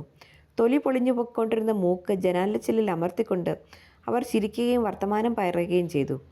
പിന്നീട് അവർ ചുബാറിയെ അവിടെ കൊണ്ടുവന്നു. ഞങ്ങളുടെ മുഖത്തിൻ്റെ വിചിത്രാകൃതി ജനാലച്ചില്ലിലൂടെ കണ്ട് അവൻ അത്ഭുതപ്പെട്ടു. കുട്ടികൾ കയറിയ അനേകം വണ്ടികൾ കടന്നുപോയി. മിഖൈലോവ്കയിൽ നിന്നുള്ള അധ്യാപകനും ഗിത്താർ പിടിച്ച മറ്റൊരു അധ്യാപകനും അക്കൂട്ടത്തിലുണ്ടായിരുന്നു. ഒരാൾക്ക് ക്യാമറയുണ്ട്. ആൾത്തിരക്ക് വർദ്ധിച്ചു വന്നു. വസന്തത്തിൻ്റെ ഗന്ധം വായുവിൽ തങ്ങി നിന്നു. എല്ലാവരും ഉല്ലാസത്തോടെ ചിരിച്ചു തകർത്തുകൊണ്ടിരുന്നു. നതാഷ വണ്ടികളിലൊന്നിൽ കയറി. യൂലിയയും ഡോക്ടറുടെ 2 കുട്ടികളും കുതിരപ്പുറത്താണ് പോയത്. അമ്മ വഴിയിൽ ചെന്ന് കൈവീശുകയും യൂലിയയുടെ നേരെ നോക്കി വിരൽ കുലുക്കുകയും ചെയ്തു. പിന്നീട് ഞങ്ങൾക്ക് മരുന്ന് തരാൻ അമ്മ മുറിയിൽ വന്നു. യൂലിയയുടെ നേർക്ക് വിരൽ കുലുക്കിയത് എന്തിനാണ്? സൂക്ഷിച്ചോടിക്കണമെന്ന് അവൾ ഓർക്കാൻ. യൂലിയ വണ്ടിയുടെ അരികിലൂടെ കുതിരയെ ഓടിച്ചു. അമ്മയുടെ താക്കീത് അവർക്ക് ഓർമ്മയുണ്ട്. എന്നാൽ ഡോക്ടറുടെ കുട്ടികൾ 2 കുട്ടിച്ചകത്താന്മാരാണവർ. മത്സരിക്കാൻ അവളെ വെല്ലുവിളിച്ചു കൊണ്ടിരുന്നു. വഴങ്ങാതെ അവർ എന്തു ചെയ്യും? വണ്ടി മുൻപേ പോകാൻ അനുവദിച്ചിട്ട് അവർ കൂടി നിന്ന് മത്സരം എവിടെ നടത്തണമെന്ന് തീരുമാനിച്ചു. തലേ രാത്രിയിൽ മഴയുണ്ടായിരുന്നു. നനഞ്ഞ വയൽ മലയോരം വരെ നീണ്ടുകിടന്നു. മലയിടുക്കിലെ ഇരുട്ടിലാണ് അത് അവസാനിച്ചത്. വഴി അവസാനിക്കുന്നിടത്ത് ഉണങ്ങിയ ഒരു മരം നിൽക്കുന്നത് അവ്യക്തമായി കാണാമായിരുന്നു. ആ മരം വരെ പോകാം. 3 വരെ എണ്ണിയിട്ട് അവർ പുറപ്പെട്ടു. നോക്കൂ, അവർ മത്സരിച്ച് കുതിര ഓടിക്കുന്നു. വണ്ടിയിലിരുന്ന കുട്ടികൾ ആർത്തു വിളിച്ചു. വഴിയിൽ 3 പശുക്കൾ നിന്നിരുന്നു. അവ തിരിഞ്ഞ് ഉത്കണ്ഠയോടെ കുതിരകളെ നോക്കിക്കൊണ്ട് നിന്നു. പെട്ടെന്ന് അവ അമറിയിട്ട് വാലും പൊക്കി പിടിച്ച് ഓട്ടം തുടങ്ങി. ഭാഗ്യക്കേടിന് അവയിലൊന്ന് പിന്നിലായിപ്പോയി. അത് ചുബാറിയുടെ നേരെ മുൻപിലാണ് ചെന്നുപെട്ടത്. കുതിച്ചു പാഞ്ഞു വന്ന ചുബാറി തട്ടി വീണു. യൂലിയ ജീനിയിൽ നിന്ന് തെറിച്ചുപോയി. പിന്നീട് നതാഷ ആ കഥ വർണ്ണിച്ചത് ഇങ്ങനെയാണ്. ഞാൻ നോക്കുമ്പോൾ യൂലിയ നിലത്ത് കിടക്കുന്നു. അവളുടെ തല ഒരു തണ്ണിമത്തനെ പോലെ ഉരുണ്ടുപോകുന്നത് കണ്ട് എൻ്റെ ജീവൻ എടുത്തു. ഞാൻ വണ്ടിയിൽ നിന്ന് ചാടിയിറങ്ങി അവളുടെ അടുത്തെത്തി. അവളുടെ തൊപ്പിയാണ് ഉരുണ്ടുപോയതെന്ന് മനസ്സിലായപ്പോൾ എനിക്ക് കുറച്ച് ആശ്വാസമായി. യൂലിയ കണ്ണടച്ച് കിടക്കുകയായിരുന്നു. ദേഹം കുടഞ്ഞുകൊണ്ട് ചുബാറി അവളുടെ അടുത്ത് വന്നു. അവൻ മൂക്കുകൊണ്ട് അവളെ തള്ളാൻ തുടങ്ങി. ആളുകൾ ഓടി വന്ന് അവനെ ഓടിച്ചു. ഞാൻ വിളിച്ചു പറഞ്ഞു, ചുബാറിയെ പിടിച്ചു നിർത്തൂ. ഞാൻ അവൻ്റെ പിന്നാലെ പാഞ്ഞു. നതാഷ കുതിരയുടെ പുറകെ ഓടിത്തുടങ്ങുന്നതുവരെ അധ്യാപകർ എന്തു ചെയ്യണമെന്ന് അറിയാതെ നിൽക്കുകയായിരുന്നു. മിഖൈലോവ്കയിൽ നിന്നുള്ള അധ്യാപകൻ നതാഷയുടെ പിറകെ ഓടിത്തുടങ്ങി. വളരെ രസകരമായിരുന്നൊരു കാഴ്ചയായിരുന്നു അത്. വലിയൊരു കുതിര റോഡിലൂടെ ഓടുകയും തുള്ളിച്ചാടുകയും ചെയ്യുന്നു. കൊഴുത്തുരുണ്ട ഒരു കൊച്ചു ബാലിക കോട്ടിൻ്റെ ബട്ടൺ തുറന്നിടുകയും തൊപ്പി പിന്നിലേക്ക് തള്ളിവെക്കുകയും ചെയ്തുകൊണ്ട് പിന്നാലെ ഓടുന്നു. ഒരു കൈ കൊണ്ട് കണ്ണട അമർത്തിപ്പിടിച്ചുകൊണ്ട് ഒരു അധ്യാപകൻ കുറച്ച് പിന്നിലായി ബന്ധപ്പെട്ട് ഓടിച്ചെല്ലുന്നു. നതാഷ, നതാഷ, നിൽക്ക്! അദ്ദേഹം കൈവീശി. ബഹളത്തിനിടയിൽ കണ്ണട താഴെ വീണു. അദ്ദേഹം കണ്ണിറുക്കി നോക്കി. നിസ്സഹായനായി കണ്ണുമിഴിച്ചു. പിന്നീട് കുനിഞ്ഞു നിന്ന് ചെളിയിൽ കണ്ണട തപ്പി. ഇതിനിടയിൽ നടാഷ ധൈര്യമായി മുൻപോട്ട് പൊയ്ക്കൊണ്ടിരുന്നു. ചുബാറി ദൃഷ്ടിയിൽ നിന്ന് മറയാൻ അനുവദിക്കാതെ അവളുടെ കൊച്ചു മഴച്ചെരുപ്പുകൾ ചെളി തെറിപ്പിച്ചുകൊണ്ട് മുന്നേറി. ചുബാറി, പൊന്നുമോനെ, ഒന്ന് നിൽക്ക്! ചുബാറി അത് കേട്ടെന്ന് തോന്നുന്നു. അവൻ വേഗത കുറച്ചു. ഒടുവിൽ അവൻ നിന്നു. തലയുയർത്തി അവൻ പശുക്കളുടെ നേരെ നോക്കി. നതാഷയ്ക്ക് ഇതാണ് അവസരം. മഴച്ചെരുപ്പുകൾ ഇട്ടുകൊണ്ട് ഓടാൻ പ്രയാസമാണ്. അവൾ അത് വലിച്ചെറിഞ്ഞു. 1, 2 അവ 2 ചെന്ന് വീണു. നതാഷ അടുത്തെത്തിക്കഴിഞ്ഞു. ഓ, എന്തൊരു ചൂട്! കോട്ടും തൊപ്പിയും മഴച്ചെരുപ്പുകളുടെ പിന്നാലെ പറന്നു. ചുബാറി, മോനെ, ഇത് തിന്നോ. അവൾ പാവാടയുടെ വക്ക് പൊക്കിപ്പിടിച്ച് അതിനുള്ളിൽ ഓട്സ് ഉണ്ടെന്ന് നടിച്ചു. കുതിര അവിശ്വാസത്തോടെ അവളെ ചിരിഞ്ഞു നോക്കി. അവൻ തല കുലുക്കിക്കൊണ്ട് മറ്റൊരിടത്തേക്ക് ഓടിപ്പോയി. അവിടെ നിന്ന് അവൻ നതാഷയുടെ നേരെ വീണ്ടും നോക്കി. വാ വാ, നതാഷ നിരാശയോടെ വിളിച്ചു. പാവാടയ്ക്കുള്ളിലുള്ള ഓട്സ് ഇളക്കുകയാണെന്ന് ഭാവിച്ചുകൊണ്ട് അവൾ അടുത്തടുത്ത് ചെന്നു. ചുബാരി കഴുത്ത് അവൻ്റെ നേർക്ക് നീട്ടി. അവൻ പാവാടയ്ക്കുള്ളിലേക്ക് നോക്കി. അവൻ്റെ മൂക്ക് വിറയ്ക്കുന്നുണ്ടായിരുന്നു. ആ നിമിഷം നതാഷ കടിഞ്ഞാണിൽ കടന്നു പിടിച്ചു. അവനെ പിടികിട്ടിപ്പോയി. ഇനി നാട്യത്തിൻ്റെ ആവശ്യമില്ല. അവൾ പാവാടയിൽ നിന്ന് പിടിവിട്ടു. തന്നെ പറ്റിച്ചുവെന്ന് വിശ്വസിക്കാൻ ചുബാരി തയ്യാറില്ലായിരുന്നു. അവൻ നോട്ട്സ് തപ്പി തുടങ്ങി. നതാഷയുടെ മുഖത്തേക്ക് അവൻ ചീറ്റി. അവളുടെ പാവാടയുടെ അറ്റം കടിച്ചു വലിച്ചു. വയറിൽ കടിക്കുകയും തലകൊണ്ട് ഇടിക്കുകയും ചെയ്തു. ഒടുവിൽ നതാഷ അവൻ്റെ മിനുസമുള്ള വലിയ മോന്തയ്ക്കിട്ട് ഒരു അടി വെച്ചു കൊടുത്തു. നീ ഒന്ന് തല കുനിക്കാത്തതെന്താണ് വിട്ടി? എനിക്ക് കടിഞ്ഞാൻ നിന്റെ തലയിൽ കൂടി ഇടണം. എല്ലാം ശരിയായി. ഇനി പുറത്തു കയറിയാൽ മതി. പക്ഷേ ജീനിപ്പടി തൻ്റെ തലയ്ക്ക് മുകളിലായിരിക്കുമ്പോൾ അതെങ്ങനെ സാധിക്കും? നതാഷ ചുറ്റിനും നോക്കി. അടുത്തൊരിടത്ത് ഒരു വലിയ കല്ല് കിടക്കുന്നത് കണ്ടു. അവൾ ചുബാറിയെ അതിനടുത്ത് നിർത്തി പുറത്തു കയറി. അവൾ കുതിരയെ തിരിച്ചോടിച്ചു. അവളുടെ കവിളുകൾ ചുട്ടുപൊള്ളുന്നുണ്ടായിരുന്നു. അധ്യാപകനെയാണ് വഴിയിൽ അവൾ ആദ്യം കണ്ടത്. അദ്ദേഹം നതാഷയുടെ കോട്ടും തൊപ്പിയും മഴച്ചെരുപ്പുകളും കയ്യിൽ പിടിച്ചിരുന്നു. അവ അവിടെ വന്നത് എങ്ങനെയാണെന്ന് അദ്ദേഹം തലപുകഞ്ഞ് ആലോചിച്ചു. കണ്ണട കണ്ടുകിട്ടിയില്ല. അതുകൊണ്ട് ചിന്താമഗ്നനായി നതാഷയെ കണ്ണിറുക്കി നോക്കിയിട്ട് അദ്ദേഹം നടന്നു. അദ്ദേഹം ദേഷ്യം കൊണ്ട് മിണ്ടാതെ കടന്നു പോവുകയാണെന്നാണ് നതാഷ വിചാരിച്ചത്. അവൾ ചുബാറിയെ നിർത്തിയിട്ട് ചുമച്ചു. അധ്യാപകനെ ശ്രദ്ധിച്ചില്ല. എൻ്റെ മഴച്ചെരുപ്പുകൾ ഇങ്ങ് തന്നേക്കൂ, നതാഷ പറഞ്ഞു. ഇപ്പോൾ തന്നെ വീട്ടിലേക്ക് മടങ്ങുകയാണോ? ഇത് നീയാണോ? കുതിരപ്പുറത്ത് നിന്നെ കണ്ടിട്ട് എനിക്ക് മനസ്സിലായില്ല. നീ ഓടിപ്പോയത് എങ്ങോട്ടാണ്? ചുബാറി തന്നെത്താൻ വീട്ടിലെത്തിയനെ. അതുതന്നെയായിരുന്നു എൻ്റെ പേടി. വീട്ടിലെല്ലാവരും അതുകണ്ട് ബോധം കെട്ട് വീഴുമായിരുന്നു. യൂലിയ കൊല്ലപ്പെട്ടുവെന്ന് അമ്മ വിചാരിക്കും. അതാണ് ഞാൻ പിറകെ ഓടിയത്, അവൻ വീട്ടിൽ പോകാതിരിക്കാൻ. നീ മിടുമിടുക്കിയാണല്ലോ. എനിക്ക് ആ വിചാരം പോയില്ല. നീ അവനെ ഈ റോഡിൽ വെച്ച് തന്നെ പിടികൂടിയല്ലേ? അധ്യാപകൻ കുതിരയോടൊപ്പം നടന്നു. താൻ ചുബാറിയെ പറ്റിച്ചത് എങ്ങനെയാണെന്ന് നതാഷ അദ്ദേഹത്തോട് പറഞ്ഞു. അദ്ദേഹം ആ കൊച്ചു പെണ്ണിൻ്റെ നിഷ്കളങ്കമായ മുഖത്തേക്ക് ഉറ്റുനോക്കിക്കൊണ്ട് അവൾ പറയുന്നത് ശ്രദ്ധിച്ചു കേട്ടു. ഒടുവിൽ അദ്ദേഹം ചിരിച്ചു. മിടുക്കി, പക്ഷേ എൻ്റെ കണ്ണട കാണാനില്ല. ഞാൻ എന്തു ചെയ്യും? എവിടെ വെച്ചാണ് കാണാതായത്? അവിടെ എവിടെയോ ആണെന്ന് തോന്നുന്നു. ഞാൻ നോക്കിക്കൊള്ളാം. ചുബാറിയെ പിടിച്ചോളൂ. നതാഷ കുതിരപ്പുറത്ത് നിന്നിറങ്ങി. കുനിഞ്ഞ് നിലം പരിശോധിച്ചുകൊണ്ട് അവൾ അങ്ങോട്ടും ഇങ്ങോട്ടും നടന്നു. ഇതാ കിടക്കുന്നു എന്ന് വിളിച്ചു പറഞ്ഞുകൊണ്ട് അവൾ ചെളിപുരണ്ട കണ്ണട കയ്യിലെടുത്തു. കൊള്ളാം, എൻ്റെ ആയുസ് നീട്ടിക്കെട്ടിയിരിക്കുന്നു, അധ്യാപകൻ തികച്ചും വ്യത്യസ്തമായ ഒരു ശബ്ദത്തിൽ പറഞ്ഞു. തുവാല കൊണ്ട് കണ്ണട സസൂക്ഷ്മം തുടച്ച് മൂക്കത്ത് വെച്ചുകൊണ്ട് അദ്ദേഹം ചോദിച്ചു. ഇനി എങ്ങോട്ട് പോകണം? വീട്ടിലേക്കോ യൂലിയയുടെ അടുത്തേക്കോ? വീട്ടിലേക്ക് പോകുന്നത് എന്തിനാണ്? ഇക്കാര്യമൊന്നും വീട്ടിലാരോടും പറയണ്ട. അവർ യൂലിയയെ വെറുതെ വഴക്ക് പറയും. ചുബാറിയെ ഞങ്ങൾക്ക് മേലിൽ തരികയുമില്ല. നമുക്ക് യൂലിയയുടെ അടുത്തേക്ക് തിരിച്ചു പോകാം. വിരോധമില്ലെങ്കിൽ എൻ്റെ പിന്നിലിരിക്കാം. അങ്ങനെയല്ല, ഇടത്തുവശത്തു നിന്നാണ് കയറേണ്ടത്. നതാഷയുടെ നിർദ്ദേശങ്ങളെല്ലാം അപ്പടി അനുസരിച്ച് അധ്യാപകൻ കുതിരപ്പുറത്ത് കയറാൻ ശ്രമിച്ചു. ചുബാറി തല തിരിച്ച് അത്ഭുതത്തോടെ അദ്ദേഹത്തെ നോക്കി നിന്നു. ഈ മനുഷ്യന് കുതിരപ്പുറത്ത് കയറി പരിചയമില്ലെന്ന് അവന് മനസ്സിലായി. അദ്ദേഹം കാൽ പൊക്കിയ ഉടനെ ചുബാറി അദ്ദേഹത്തിൻ്റെ തുടയിൽ കടിച്ചു. ഒടുവിൽ അധ്യാപകൻ വളരെ വിഷമിച്ച് ജീനിയിൽ കയറി നതാഷയുടെ പിന്നിലായിരുന്നു. അദ്ദേഹം കാല് തിരുമുകയും കണ്ണട സ്ഥാനത്ത് വെക്കുകയും ചെയ്തു. നീ തന്നെ കടിഞ്ഞാൻ പിടിക്കുന്നതാണ് നല്ലത്. എനിക്ക് കുതിരയോടിക്കാൻ അറിയില്ല, അല്പമൊരു പരുങ്ങലോടെ അധ്യാപകൻ പറഞ്ഞു. ഇപ്പോൾ തലതിരിച്ച് ആ വലിയ മനുഷ്യനെ അത്ഭുതത്തോടെ തുറച്ചു നോക്കിയത് നതാഷയാണ്. യൂലിയയുടെ മുറിവുകളൊക്കെ വേഗം ഉണങ്ങി. ജീവിതം പഴയപടി തന്നെ മുന്നോട്ട് പൊയ്ക്കൊണ്ടിരുന്നു.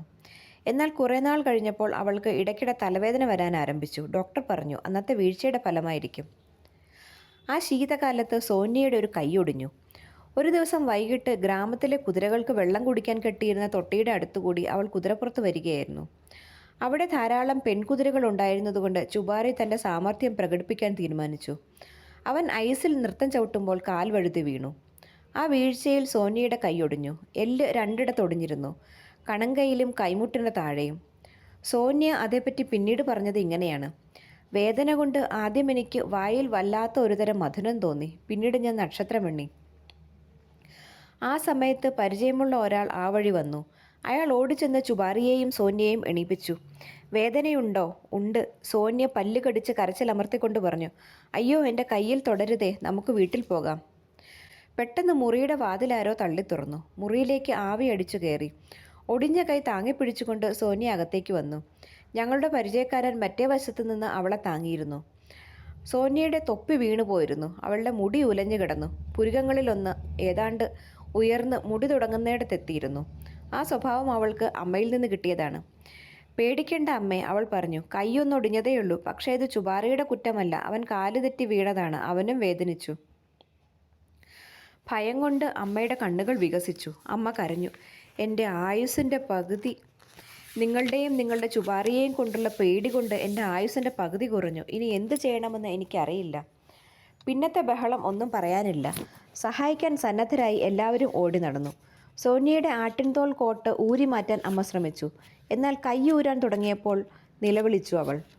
ഒടുവിൽ അമ്മ കോട്ടിൻ്റെ കൈ മുറിച്ചു കളഞ്ഞു. സോനിയയുടെ കൈത്തണ്ട വീങ്ങി തടി പോലെ ഇരുന്നു. അവൾ അത് ചൂടുവെള്ളത്തിൽ മുക്കിപ്പിടിക്കാൻ ആരോ പറഞ്ഞു. ഉടൻ അങ്ങനെ ചെയ്തു. പിന്നെ അതേപ്പറ്റി തർക്കമായി. ചൂടുവെള്ളത്തിലല്ല, തണുത്ത വെള്ളത്തിലാണ് മുക്കേണ്ടത്. തണുത്ത വെള്ളത്തിൽ അവളെ കൊണ്ട് കൈ മുക്കിച്ചു. വേദന കൊണ്ട് സോനിയുടെ മുഖം നീല നിറമായി. അവൾ കുറേ നേരം സഹിച്ചെങ്കിലും ഒടുവിൽ നിലവിളിച്ചു, അയ്യോ അയ്യോ, വേദന സഹിക്കാൻ വയ്യ. അപ്പോഴേക്കും അച്ഛനും ഞങ്ങളുടെ തടിയൻ ഡോക്ടറും അവിടെ എത്തിക്കഴിഞ്ഞു. ഡോക്ടർ സോനിയുടെ നേരെ കുനിഞ്ഞു നോക്കിയിട്ട് നിരാശയുടെ കൈകൾ ഉയർത്തി. അപ്പോൾ തന്നെ വെള്ളമെടുത്തു മാറ്റി. ബാൻഡേജിനുള്ള തുണിയും കുറേ ചെറിയ കമ്പുകളും ചോക്ക് പോലത്തെ വെളുത്ത എന്തോ സാധനവും അദ്ദേഹം സഞ്ചിയിൽ നിന്ന് പുറത്തെടുത്തു. ഡോക്ടർ കോട്ടഴിച്ചു മാറ്റി. ഷർട്ടിൻ്റെ കൈകൾ മടക്കി വെച്ചു. അച്ഛനും അമ്മയും കൂടി സോനിയെ പിടിച്ചുകൊണ്ടിരുന്നു. അയ്യോ, സോനി ഉറക്കെ വിളിച്ചു കൂവിക്കൊണ്ട് ഡോക്ടറുടെ വയറ്റിനിട്ട് ഒരു തൊഴി കൊടുത്തു. അദ്ദേഹം റബ്ബർ പന്ത് പോലെ മുറിയുടെ മറ്റേ വശത്തേക്ക് തെറിച്ചു. ധൈര്യമായിരിക്കും മോളെ, ഒരു നിമിഷം കൊണ്ട് എല്ലാം ശരിയാകും. സോനിയ ബോധം കെട്ടു. ഡോക്ടർ സോനിയയുടെ കൈ ഒരു കമ്പ് വെച്ച് കെട്ടിവെക്കുകയും അവൾക്ക് മരുന്ന് കൊടുക്കുകയും ചെയ്തു. അവളെ കിടപ്പുമുറിയിൽ കൊണ്ടുവന്ന് കിടത്തി. ഒരു നിമിഷം പോലും അനങ്ങാതെ കിടക്കാൻ അവൾക്ക് കഴിഞ്ഞില്ല. വേദന സഹിക്കവയ്യാതെ രാത്രി മുഴുവൻ അവൾ മുറിയിൽ അങ്ങോട്ടും ഇങ്ങോട്ടും നടക്കുകയായിരുന്നു. ഞാൻ ഇടയ്ക്ക് പല പ്രാവശ്യം ഉണർന്നു. അപ്പോഴെല്ലാം സോനിയ വെച്ച് കിട്ടിയ കൈ താങ്ങി പിടിച്ചുകൊണ്ട് അങ്ങോട്ടും ഇങ്ങോട്ടും നടക്കുകയും വേദന കൊണ്ട് അയ്യോ അയ്യോ എന്ന് ഞരങ്ങുകയും ചെയ്യുന്നതാണ് ഞാൻ കണ്ടത്. ചുബാറി ഒരു ഉത്തമ സുഹൃത്തായിരുന്നു. അവന് ഞങ്ങളെയും ഞങ്ങൾക്ക് അവനെയും ഒരുപോലെ ആവശ്യമായിരുന്നു. ചുബാറി ഒരിക്കലും നമ്മളെ നിരാശപ്പെടുത്തുകയില്ല, ഞങ്ങൾ പറയാറുണ്ട്. അത് ശരിയായിരുന്നു. അവൻ ഒരിക്കലും ഞങ്ങളെ നിരാശപ്പെടുത്തിയിട്ടില്ല. ഞങ്ങൾ അവനോടൊപ്പം ഒരുപാട് സമയം ചെലവഴിക്കുകയും അവനെ ലാളിക്കുകയും ചെയ്തിരുന്നത് കൊണ്ടോ അതോ അവൻ്റെ ബുദ്ധിശക്തി കൊണ്ടോ എന്തോ അവന് ഞങ്ങളുടെ മനോവ്യാപാരങ്ങൾ അപ്പോൾ മനസ്സിലാകും. ഞങ്ങൾ എപ്പോഴും അവന് സംസാരിക്കാറുണ്ടായിരുന്നു. ഞങ്ങളുടെ ശബ്ദത്തിൽ നിന്ന് ഞങ്ങളുടെ മനോവികാരം എന്തെന്ന് തിരിച്ചറിയാൻ അവന് കഴിഞ്ഞിരുന്നു. ഒരിക്കൽ എന്നെയും നതാഷയെയും അമ്മ ചില കാര്യങ്ങൾക്കായി പട്ടണത്തിലേക്ക് അയച്ചു. ഞാൻ സാമാനങ്ങൾ വാങ്ങാൻ ചന്തയിലിറങ്ങി. നതാഷ ചുബാറിയെയും കൊണ്ട് ഒരു വശത്തേക്ക് മാറി കാത്തുനിന്നു. കുറേ സമയം കഴിഞ്ഞ് ഞാൻ നോക്കിയപ്പോൾ കുറേ ആളുകൾ അവരുടെ അടുത്ത് വന്ന് ചുബാറിയെ തലോടുകയും ഉറക്കെ ചിരിക്കുകയും ചെയ്യുന്നത് കണ്ടു. കുറേ സമയം കഴിഞ്ഞപ്പോൾ എല്ലാം വാങ്ങിക്കഴിഞ്ഞപ്പോൾ ഞങ്ങൾ തണലിലിരുന്ന് ചുബാറിക്ക് കുറേ പുല്ല് കൊടുക്കുകയും ആകെ എത്ര പണം ചെലവാക്കിയെന്ന് കണക്ക് കൂട്ടി നോക്കുകയും ചെയ്തു. വെയിലാറുന്നത് വരെ ഞങ്ങൾ അവിടെ ഇരുന്ന് വിശ്രമിച്ചു. വീട്ടിലേക്ക് മടങ്ങാൻ തയ്യാറാകുമ്പോഴാണ് ഞാൻ ഓർക്കുന്നത് എനിക്ക് ചെരുപ്പുകുത്തിയുടെ കടയിൽ പോകേണ്ടിയിരുന്നുവെന്ന്. വാങ്ങിയ സാധനങ്ങളും ചുബാറിയെയും സൂക്ഷിച്ചു കൊള്ളണമെന്ന് നതാഷയോട് പറഞ്ഞിട്ട് ഞാൻ പട്ടണത്തിൻ്റെ മറ്റൊരു ഭാഗത്തേക്ക് തിരക്കിട്ട് നടന്നു. ഞാൻ നതാഷയുടെ അടുത്ത് തിരിച്ചു വന്നപ്പോൾ നേരം സന്ധ്യയായി. പിന്നെയും കുറേ ആളുകൾ തൻ്റെ അടുത്ത് വന്നെന്നും എവിടെയാണ് താമസിക്കുന്നത് അന്വേഷിച്ചെന്നും നതാഷ പറഞ്ഞു. തടാകത്തിനടുത്താണ് താമസിക്കുന്നതെന്ന് ഞാൻ അവരോട് പറഞ്ഞു. അവരുടെ കുതിരയെ നീ ഒന്ന് കാണേണ്ടിയിരുന്നു, എന്തൊരു ഭംഗിയാണ്. എനിക്ക് കുറച്ച് പരിഭ്രമം തോന്നി. ഞങ്ങളുടെ അയൽക്കാരൻ്റെ 2 കുതിരകളെ ആരോ മോഷ്ടിച്ചു കൊണ്ടുപോയെന്ന് ഇന്നലെ ആരോ പറയുന്നത് കേട്ടു. നതാഷ, നമുക്ക് വേഗം പുറപ്പെടാം. ചുബാറിക്ക് എന്തെങ്കിലും സംഭവിച്ചാലോ എന്നാണ് എൻ്റെ പേടി. ഞങ്ങൾ ധൃതിയിൽ സാമാനങ്ങളൊക്കെ ജീനി സഞ്ചിയിലാക്കി തുടങ്ങി. എങ്കിലും എല്ലാം എടുത്തു വെച്ചിട്ട് ചുബാറിക്ക് വെള്ളം കൊടുക്കാൻ കിണറ്റിനരികിലെത്തിയപ്പോഴേക്കും ഇരുട്ടായി കഴിഞ്ഞു. ഇരുവശത്തും മരങ്ങളുള്ള ഒരു ഇരുണ്ട വഴിയെയാണ് ഞങ്ങൾക്ക് പോകേണ്ടത്. അത് മലയിടുക്ക് വരെ നീണ്ടു കിടന്നു. മലയിടുക്കിൽ ഞങ്ങൾക്കൊരു പുഴ കടക്കാനുണ്ട്. പിന്നീട് കുത്തനെയുള്ള ഒരു കുന്നു കയറി ഒരു വയലും കടന്നിട്ട് വേണം തടാകത്തിനടുത്തെത്തുവാൻ. ഞങ്ങൾ പുറപ്പെട്ടു. ചുബാറി പറക്കുകയായിരുന്നു. നതാഷ എൻ്റെ അരയിൽ കൈകൾ ചുറ്റിക്കൊണ്ട് പിന്നിലാണ് ഇരുന്നത്. ജീനയില്ലാതെയാണ് ഞങ്ങൾ സഞ്ചരിച്ചത്. ഏതാണ്ട് 2 കിലോമീറ്റർ കഴിഞ്ഞതേയുള്ളൂ. ആരോ ഞങ്ങളെ പിന്തുടരുന്നുണ്ടെന്ന് എനിക്ക് തീർച്ചയായി.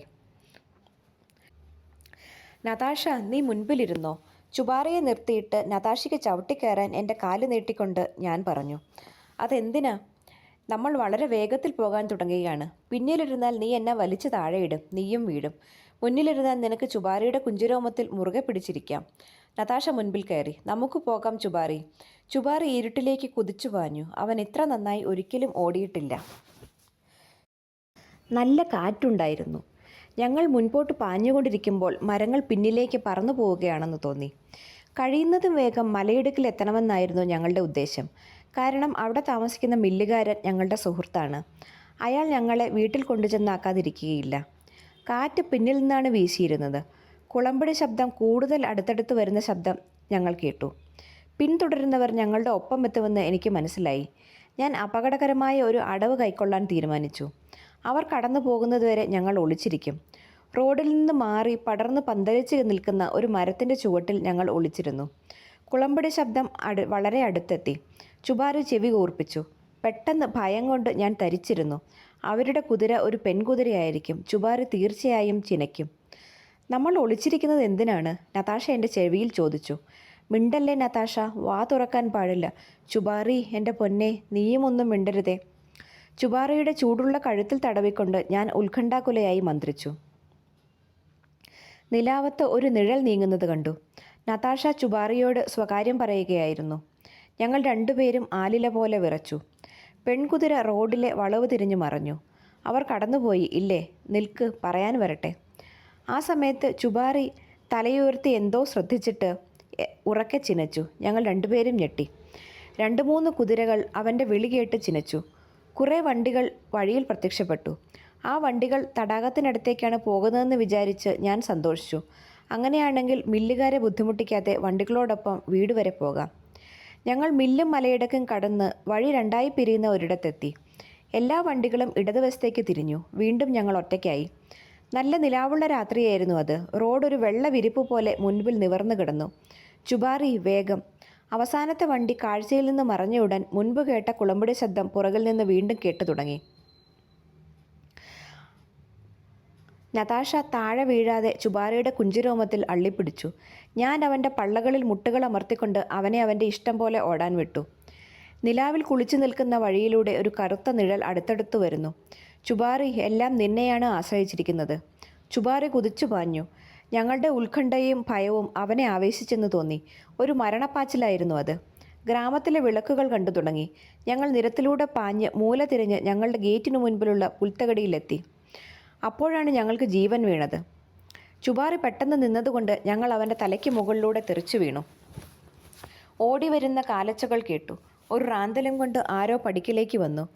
ഞാൻ തീർച്ചയായും അവർ വരുന്ന ശബ്ദം കേട്ടു. അവൻ അതിവേഗം പാഞ്ഞു വന്ന് ഗേറ്റിനടുത്ത് നിന്നു. സോനിയാണ് സംസാരിച്ചത്. ചുബാറി ചിനച്ചു. കേട്ടോ, അത് ചുബാറിയാണ്. അവർ മടങ്ങിയെത്തി. അവരാണെന്ന് തീർച്ചയാണോ? പൂമുഖത്ത് നിന്ന് അമ്മ ഉറക്കെ ചോദിച്ചു. ഇത് ഞങ്ങളാണ്, ഗേറ്റ് തുറക്കൂ. വിറയ്ക്കുന്ന ശബ്ദത്തിൽ ഞാൻ വിളിച്ചു പറഞ്ഞു. ആരും ഗേറ്റ് തുറക്കാത്തത് എന്താണ്? ഞങ്ങൾ ചുബാറിയുടെ കടിഞ്ഞാണിൽ പിടിച്ച് അവനെ മുറ്റത്തേക്ക് കൊണ്ടുപോയി. പൊന്നെ തങ്കം, നീ മിടുക്കനാണ്. നതാഷ ചുബാറിയുടെ ചെവിയിൽ മന്ത്രിച്ചു. നതാഷ, ആരോടും ഒരക്ഷരം മിണ്ടിപ്പോകരുത്. എന്നാൽ അന്നത്തെ പരാക്രമങ്ങൾ രഹസ്യമായി വെക്കാൻ ഞങ്ങൾക്ക് കഴിഞ്ഞില്ല. സോനിയെയും യൂലിയെയും ചുബാറിയെ ചെന്ന് നോക്കിയിട്ട് തിരിച്ചു വന്ന് ഞങ്ങളുടെ നേരെ തട്ടിക്കയറി. നിങ്ങൾ എന്താണ് ചെയ്തത്? ചെന്ന് അവനെ ഒന്ന് നോക്ക്. അവൻ വിയർപ്പിൽ കുളിച്ചിരിക്കുന്നു. അവൻ ശ്വാസം വിടാൻ വിമിഷ്ടപ്പെടുന്നു. നിങ്ങൾ ചെയ്തത് കൊള്ളാം. ആ കുതിരയുടെ പുറത്ത് ഇനി നിങ്ങൾ കയറുകയില്ല. ഞങ്ങൾ അവനെ വേഗത്തിൽ ഓടിച്ചില്ല. നതാഷ എന്നെ നോക്കിയിട്ട് അമ്പരപ്പോടെ പറഞ്ഞു. ഞങ്ങൾ പതുക്കെ ഓടിച്ചു വരികയായിരുന്നു. പതുക്കെ വരികയായിരുന്നു പോലും. നുണ അവനെ കണ്ടാൽ തന്നെ അറിയാം. ശരിയാണ് നതാഷ, നീ സത്യം പറയാൻ മടിക്കുന്നത് എന്തിനാണ്? ഞങ്ങൾ വളരെ വേഗത്തിലാണ് വന്നത്. വാസ്തവത്തിൽ വഴി മുഴുവൻ അവൻ കുതിച്ചോടുകയായിരുന്നു. പിന്നെ എന്തിനാണ് ഒരക്ഷരം മിണ്ടിപ്പോകരുതെന്ന് നീ എന്നോട് പറഞ്ഞത്? എന്തിനെപ്പറ്റി മിണ്ടരുതെന്നാണ് അമ്മ ചോദിച്ചു. ഞങ്ങൾ അവരെ പേടിച്ചോടുകയായിരുന്നെന്ന് നതാഷ പറഞ്ഞു. രഹസ്യം പുറത്തു ചാടി. അതുകൊണ്ട് എനിക്ക് നടന്ന സംഭവം ആദ്യം മുതൽ വിവരിച്ചു പറയേണ്ടി വന്നു. എന്ത് സാധനവും ചുബാറിയുമായി പങ്കിടുന്നത് ഞങ്ങൾക്ക് ശീലമായി തീർന്നു. അതുകൊണ്ട് ഞങ്ങൾ തിന്നുന്ന എന്ത് സാധനവും ഞങ്ങൾ അവന് കൊടുക്കാറുണ്ടായിരുന്നു. ഒരു ദിവസം നതാഷ ഇറച്ചിവട തിന്നുകയായിരുന്നു. ചുബാറി ജിജ്ഞാസയോടെ അത് മണത്തു നോക്കി. അവൾ പകുതി അവന് കൊടുത്തു. അവനത് സ്വാദോടെ തിന്നിട്ട് പ്രതീക്ഷയോടെ നതാഷയെ നോക്കി, ഇനിയും കിട്ടാൻ. മറ്റൊരവസരത്തിൽ ഞങ്ങളൊരു വിനോദയാത്രയ്ക്ക് പോയി. തിരിച്ചു പോരാൻ നേരത്ത് ബാക്കി വന്ന ആഹാര സാധനങ്ങളെല്ലാം ഞങ്ങൾ തിന്നു തുടങ്ങി. അവ വീട്ടിലേക്ക് തിരിച്ചു ചുമക്കാൻ ഞങ്ങൾ ആഗ്രഹിച്ചില്ല. ഞങ്ങൾക്കെല്ലാവർക്കും വയറ് നിറഞ്ഞു. എന്നിട്ടും കുറേ റൊട്ടിയും ഒരു കുപ്പി പാലും മിച്ചമായി. റൊട്ടി ഞങ്ങൾ പട്ടിക്ക് കൊടുത്തു. ഒരു തമാശയ്ക്കായി ഞങ്ങൾ പാല് യൂലിയയുടെ തൊപ്പിയിലൊഴിച്ച് ചുബാറിക്ക് നീട്ടി. അവനത് മുഴുവൻ കുടിച്ചു. കുറേ റൊട്ടിയും തിന്നു. കുതിരകൾ ഇറച്ചിവട തിന്നുകയും പാല് കുടിക്കുകയും ചെയ്യുമെന്ന് ഞങ്ങൾ ഉറപ്പിച്ച് പറയുമ്പോഴെല്ലാം മുതിർന്നവർ അത്ഭുതപ്പെടാറുണ്ട്. ആര് പറഞ്ഞു? ചുബാറി. അവനതെല്ലാം വലിയ ഇഷ്ടമാണ്. ഞങ്ങൾക്ക് ചുബാറിയുടെ പുറത്ത് കൊടുങ്കാടുകളുടെ ഉള്ളിൽ പോകാൻ പോലും ഭയമില്ലായിരുന്നു. ചുബാറി ഞങ്ങളെ സുരക്ഷിതമായി തിരിച്ച് വീടെത്തിക്കുമെന്ന വിശ്വാസമാണ് ഞങ്ങൾക്ക് ധൈര്യം നൽകിയത്. ചിലപ്പോൾ ഞങ്ങൾക്ക് വഴിതെറ്റും. അപ്പോൾ ഞങ്ങൾ കടിഞ്ഞാണിൽ നിന്ന് പിടിവിട്ട് കുതിരപ്പുറത്ത് വെറുതെ ഇരിക്കും. ചുബാറി തിരിച്ചു പോരാനുള്ള വഴി കണ്ടുപിടിക്കും. ഒരു ദിവസം ഞങ്ങൾ ഉരുളക്കിഴങ്ങ് വാങ്ങാൻ മിഹേലോക്കയിലേക്ക് പോയി. കുത്തനെയുള്ള ഒരു കുന്നിൻ്റെ നെറുകയിലായിരുന്നു ആ ഗ്രാമം. തലേ ദിവസം മഴയും മഞ്ഞും പെയ്തിരുന്നു. അതിനുശേഷം തണുപ്പ് കൂടി. റോഡ് മുഴുവൻ ഉറഞ്ഞു കിടന്നു.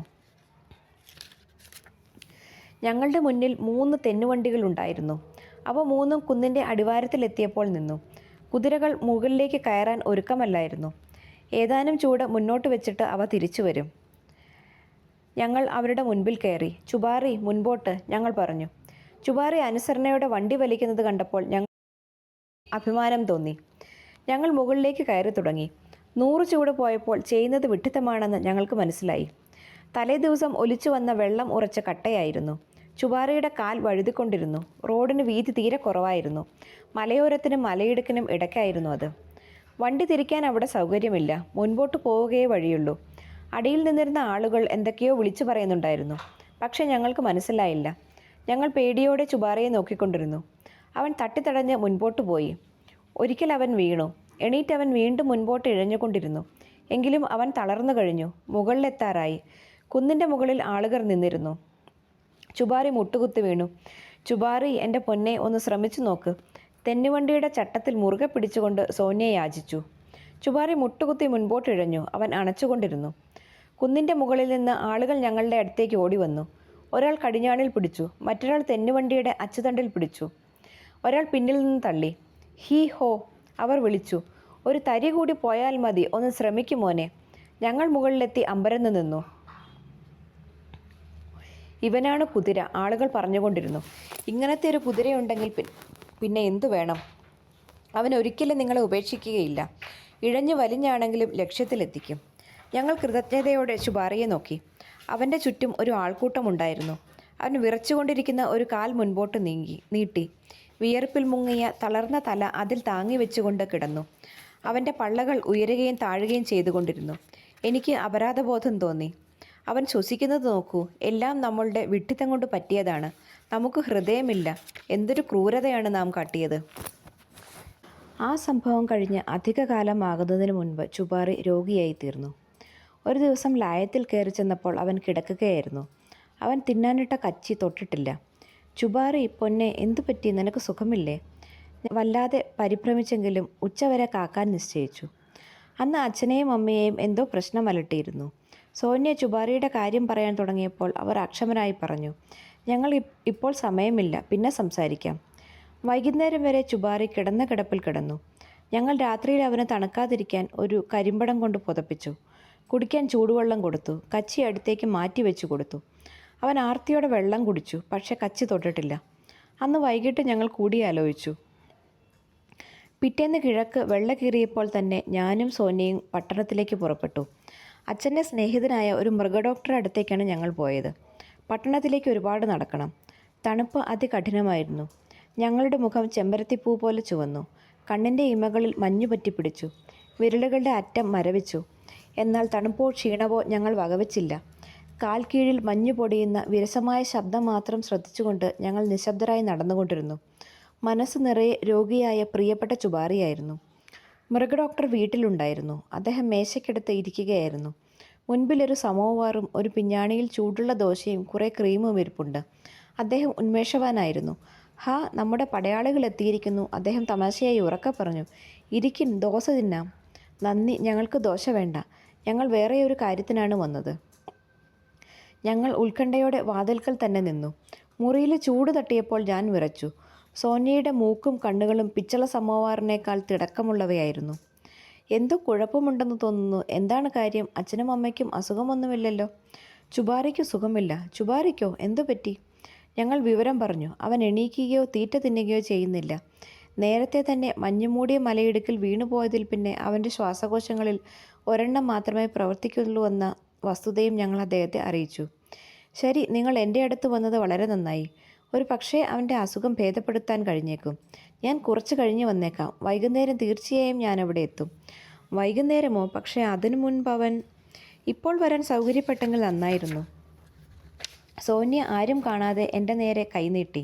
എൻ്റെ കയ്യിൽ തുവാലയുണ്ടെന്നാണ് അവൾ വിചാരിച്ചത്. ഞാൻ പോക്കറ്റിൽ തപ്പി. തുവാലയില്ല. സോനിയ കവിളിൽ നിന്ന് ഒരു കണ്ണുനീർത്തുള്ളി വിരലുകൊണ്ട് തുടച്ചു മാറ്റി. ഇവിടെ മുഴുവൻ ഈച്ചയാണ്. ഡോക്ടർ അവളെ നോക്കി പുഞ്ചിരിച്ചു. കരയേണ്ട കാര്യമൊന്നുമില്ല. ഞങ്ങൾക്ക് ധൈര്യമായി. അദ്ദേഹം ഞങ്ങളോടൊപ്പം വരും. അദ്ദേഹം ഓരോ നിർദ്ദേശങ്ങൾ കൊടുത്തു തുടങ്ങി.